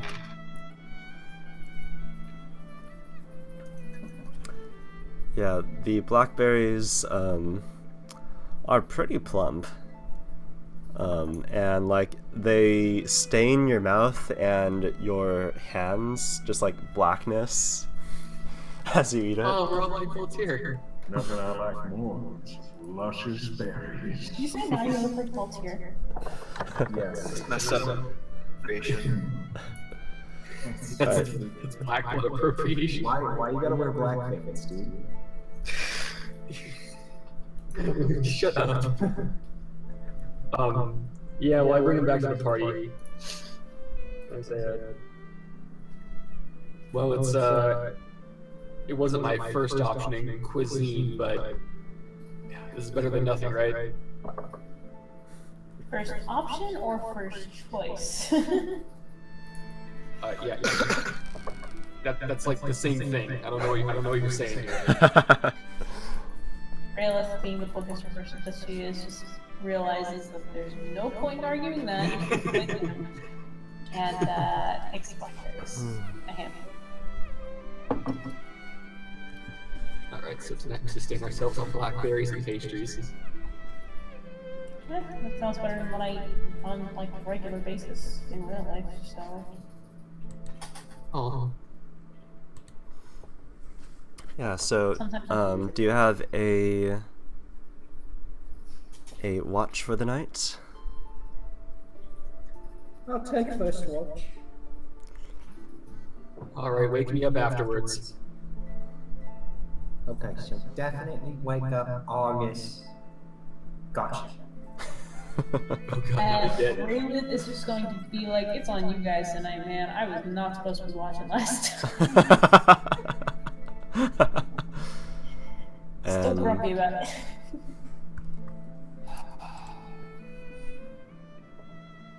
Well, then one of us is gonna have to take a second shift. Wait, Tommy! Okay, so Voltaire,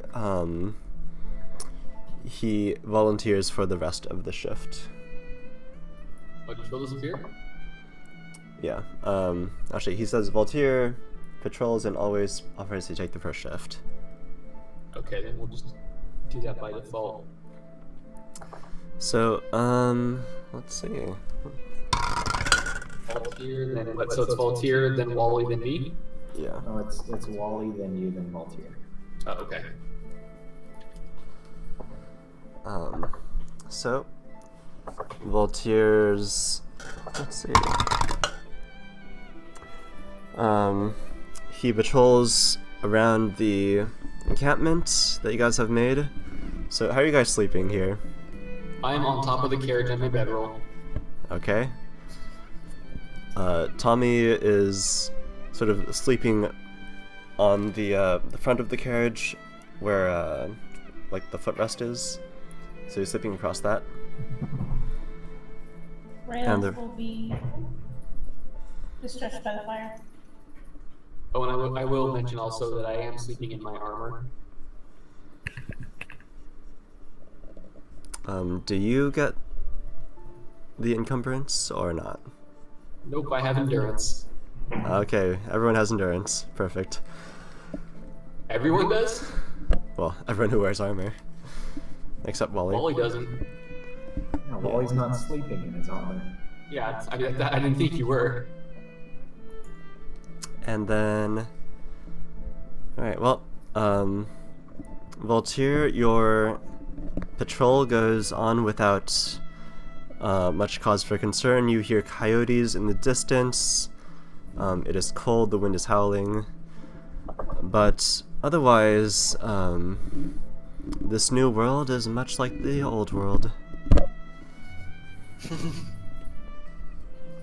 Fair enough. Then you wake Yeah. up... I was gonna say, wasn't Wally's first watch? And then you wake up Wally. And then I wake up Wally. Your turn, kid. What? You know my name?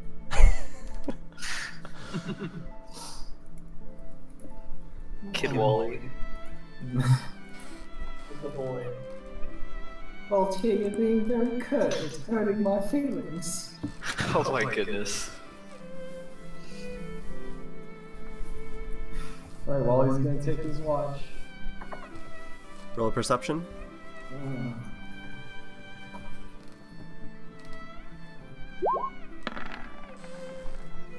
Ooh.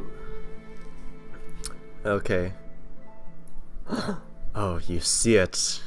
You see it creeping up on Raylith. You see the tarantula. It is about it is about 4 inches wide. This is another scorpion. I'm gonna run over and try not to wake her up because I remember what happened last time and I'm gonna kick the tarantula away. Yeah, with a mighty kick, he goes, "Cool." And like into the forest, into the night, it just goes flying out there. And where it goes. With, like, I'm a going to, soccer like, punch out my there. eyes and then point it where it went. And your foot is like a little bit moist after that. Maybe a little bit of guts in there. Now I'm looking, is Raylan still asleep? She is. Oh, thank God. And after a while, you feel that it is time to wake Argus. Yeah, good luck. I'm on top of the carriage. I'm gonna try and climb on top of the carriage. It's funny because I have like a -7 to this check. Wait, Oh my- Oh, Oh, No. Wait, freaking out do that roll. for a second. rolling 20. 1d20 -7. Wait, what? Wait, I thought you weren't in your armor though, so. I put it on for the watch. Oh. It's like if something rolls up on me, I gotta be ready. Why is poor boy? Why isn't it recognizing You have to do Yeah, I'm just- 1d20. it? Yeah.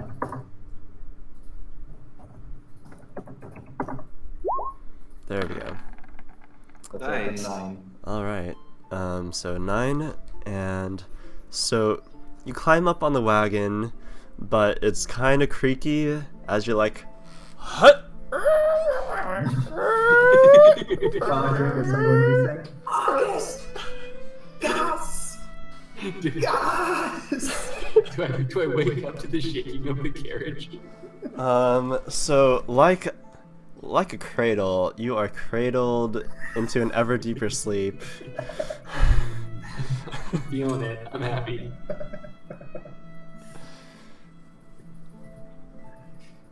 August! Wake up! Please! Alright. I'm gonna try and throw my buckler at him. I don't know what the minus for that is. I'm just gonna try and toss it up and see if it lands on him to wake him up. What's the negative for that? I don't even know what that is. -4. Let's say that. Wait, he couldn't climb? He couldn't climb it? No, you did climb it. It's just Oh, really okay. creaky. So If like, I climb it, then so- I'm gonna shake him.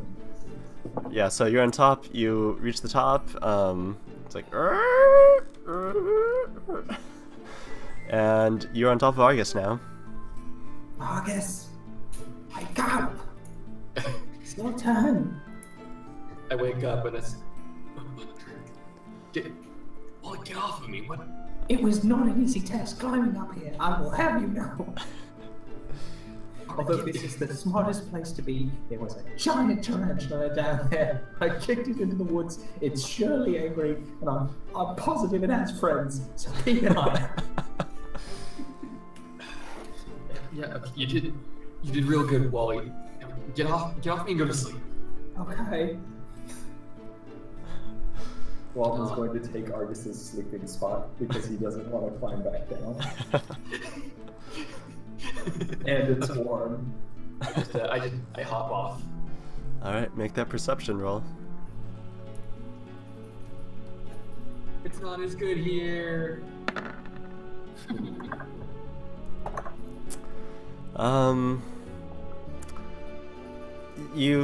You patrol around, and at the spot where Wally pointed to, what is that you see? You see, it's hard to tell. You see perhaps shadows moving, perhaps with many, many legs, maybe the size of a wolf? You don't know, but it doesn't come closer. Or does it? I kind of see something though. Yeah, you kind of sort of see something.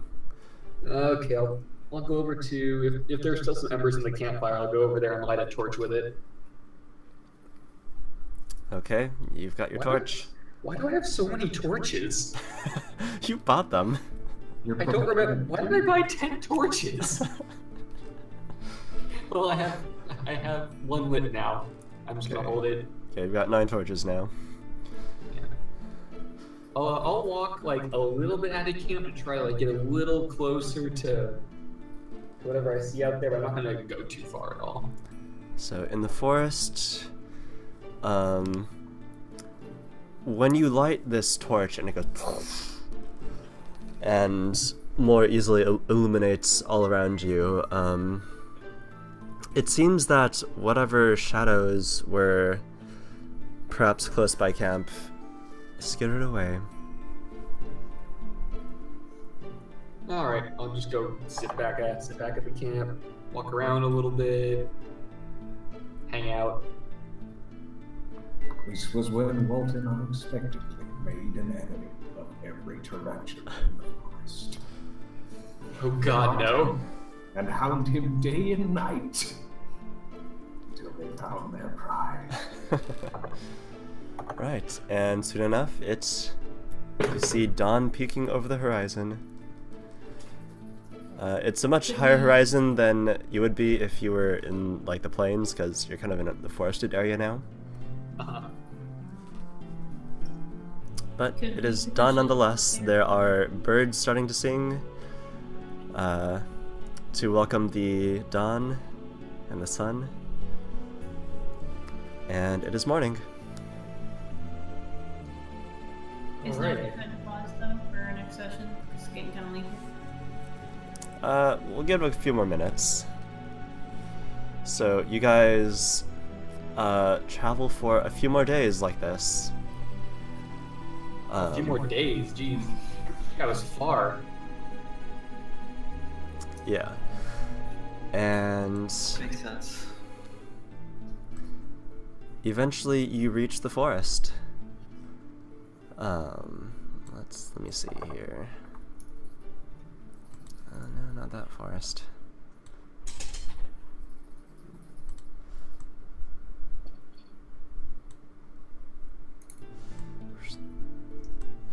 Let me move you guys over there. 1 second.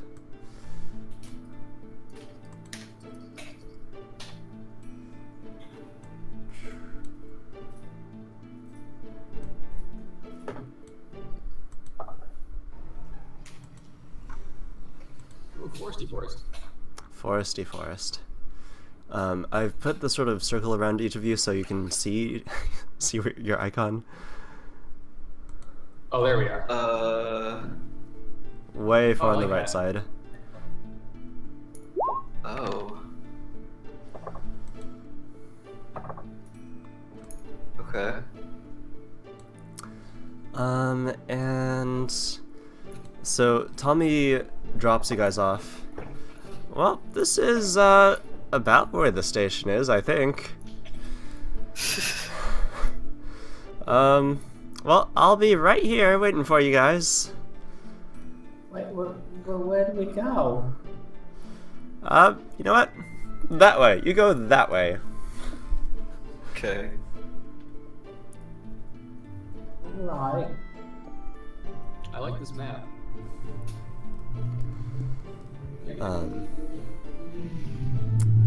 So All right, so this over here is like the entrance to the.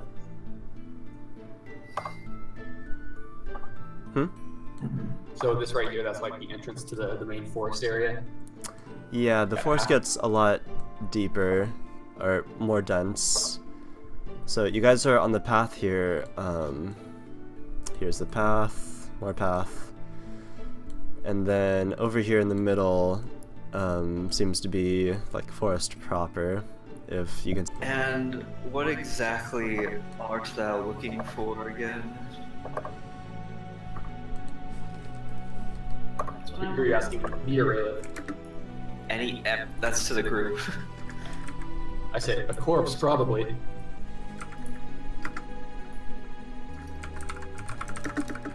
Hopefully, at least, maybe he's like a little alive. I can work with that. Does anybody have any tracking skills? We can maybe find some, track to see where he went. Yeah, make that survival check. I do, but I'm assuming he's probably in the forest. I mean, okay, I'll throw a survival out there, see if I can see any tracks, any signs of life. I'll do one too, since Wally is a survivor. He built a fire. Oh, alright. So Argus, you find some tracks. Oh, hell yeah. Oh, no.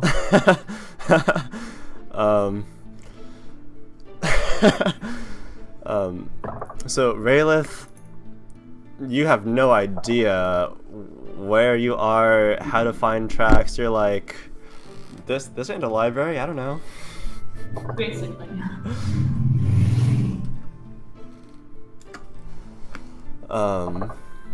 And so Argus, you find a pathway that way. Which way? Oh, that direction. I see tracks. Like, what leads me over there? So like, you see that the path here, it was muddy perhaps some days before, and there's some footprints left in the mud. A single pair of human footprints, as far as you can tell. Ooh. All right, I tell the rest of the group I say. Hey, hold on. I see something this way. However, like, the footprints are kind of obscured by, it looks like something maybe 2 feet wide, maybe 3 feet wide at some parts, has like covered over these footprints. Hard to tell, but these definitely lead that way. So wait, so what happened to the footprints? There's like something that kind of they're messed up a little bit. Yeah, it's like something heavy was dragged over them. Not like a rock, but like you're not sure. Something I don't soft, have maybe. I have an entire 2 different kinds of knowledge checks to work with, but Okay. is that something that I could like knowledge dungeoneering or knowledge geography to discern? Knowledge Can you roll a geography. knowledge check? I don't know many things. You're not able to tell. Do you wanna point that out to me, Argus? I mean, yeah, I'll tell you that there are tracks and something else. I'll point them out so that everyone can see them. I figure once I point them out, everyone can look at them, right? It seems to you that perhaps a living creature, something that is very, very low to the ground, followed these tracks over them. They did say there were lizard people out here, right? Well, we're dealing with something low to the ground that probably dragged over here and is also following these tracks, so who knows if we'll find this person intact. I actually, after thinking about that, I look behind us. Kind of like suspiciously, like, is something following us too? Perception? Walton is going to take the cue from Argus and look behind himself as well.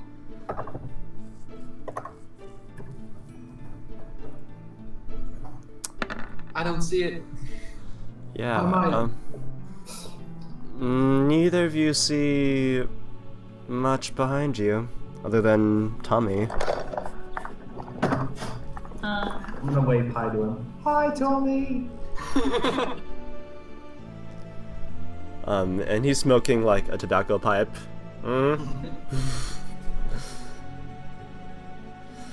Hope you find him. Thank you! So do you guys keep going? But, yeah, so should we head down this path? I guess so. This is where the tracks are going. It's worth a shot. It's the only lead we have.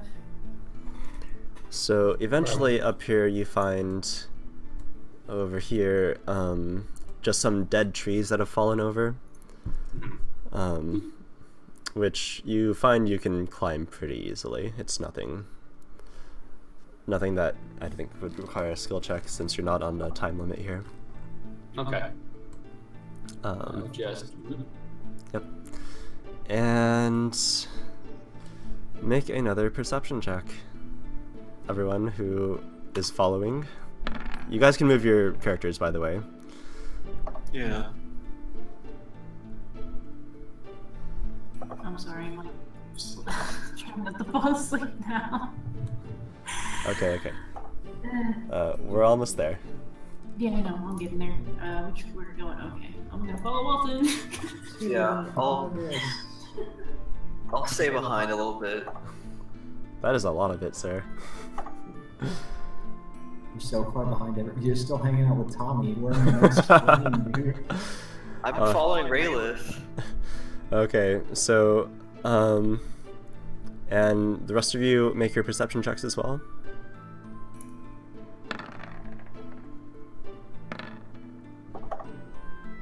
I see everything. Yeah, Raylith, you hear perhaps someone talking in, maybe you hear someone pretty far kind of that way. Wait, which way? I don't have this. Okay, thank you. Also, you hear a stream of water. So, Tyler, you also hear the stream. Okay. And this is like, does it sound like it's common? Sounds like it's common, yes. you're not close enough to hear what, and it's super faint, but since you're straining your ears to listen for anything, that's kind of what you pick up. Looks like we have a company up ahead. I can hear someone up there, but I can't tell what they're saying. What would someone be doing out all the way out here? Doing a survey for flora and fauna. Well, that's hopeful. And I'll start walking a little bit farther forward. Keep my eyes out for any signs of our buddy, our missing friend. Yeah, keep walking. I just don't know how far. Like, I don't want to just go too far ahead and then have you be like, no, before you go all the way over there, something happens. Yeah, so the forest is... The forest is deadly dark and deep, and you have promises to keep. So, do I still see the tracks, or have they faded? They're pretty faded. Since you're still looking for them, they seem to be going in the direction that you're heading. They sort of fade out. Like, sometimes you can see the indentation of whatever creature was falling behind. Sometimes you can just see the footprints. And then eventually you find yourself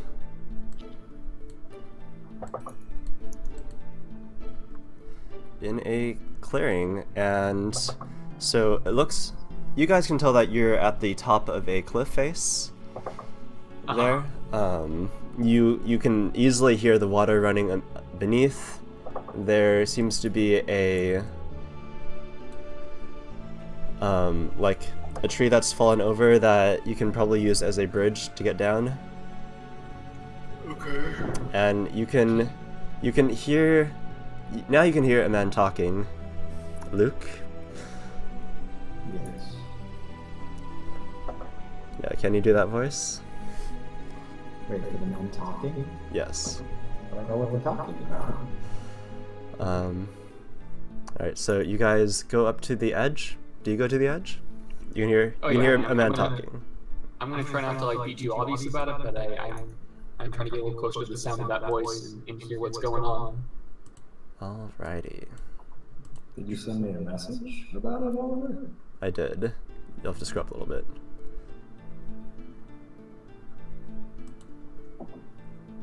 Where is it? It's in Rule 20. What's an alt 20?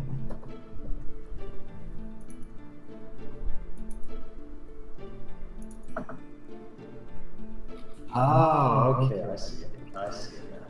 So you go to the edge there, and you see a man. He's wearing like khaki shorts. He's got leather boots, a leather vest over more khaki, and like camouflage shirt, and he's got like a wide brim hat. And he is in front of three great lizards on their hind legs, and from your point of view, he's like, and Luke? Okay. Oi, girls, easy now, easy now. No need for a ruckus. God, you're beauties, ain't you? Crikey! Lizard man. Alright. Interesting. I look over to Rayleigh and I say, "Is this your guy?" Do I know what our guy? Oh, okay, good. Do I know what this guy even looks like? You are fairly certain that this is your guy. I think so. Well, if he's alive and well, then why the hell wasn't he back when he was supposed to be? All right, sweeties. Let's just walk backwards. Nice and easy, nice and slow. Backwards now. Backwards. Look over my shoulder. Okay, no, wait.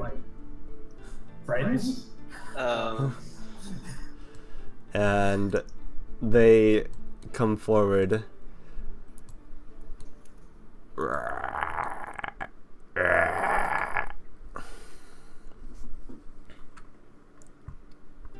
Now here's something you should know about these animals. They're extremely dangerous.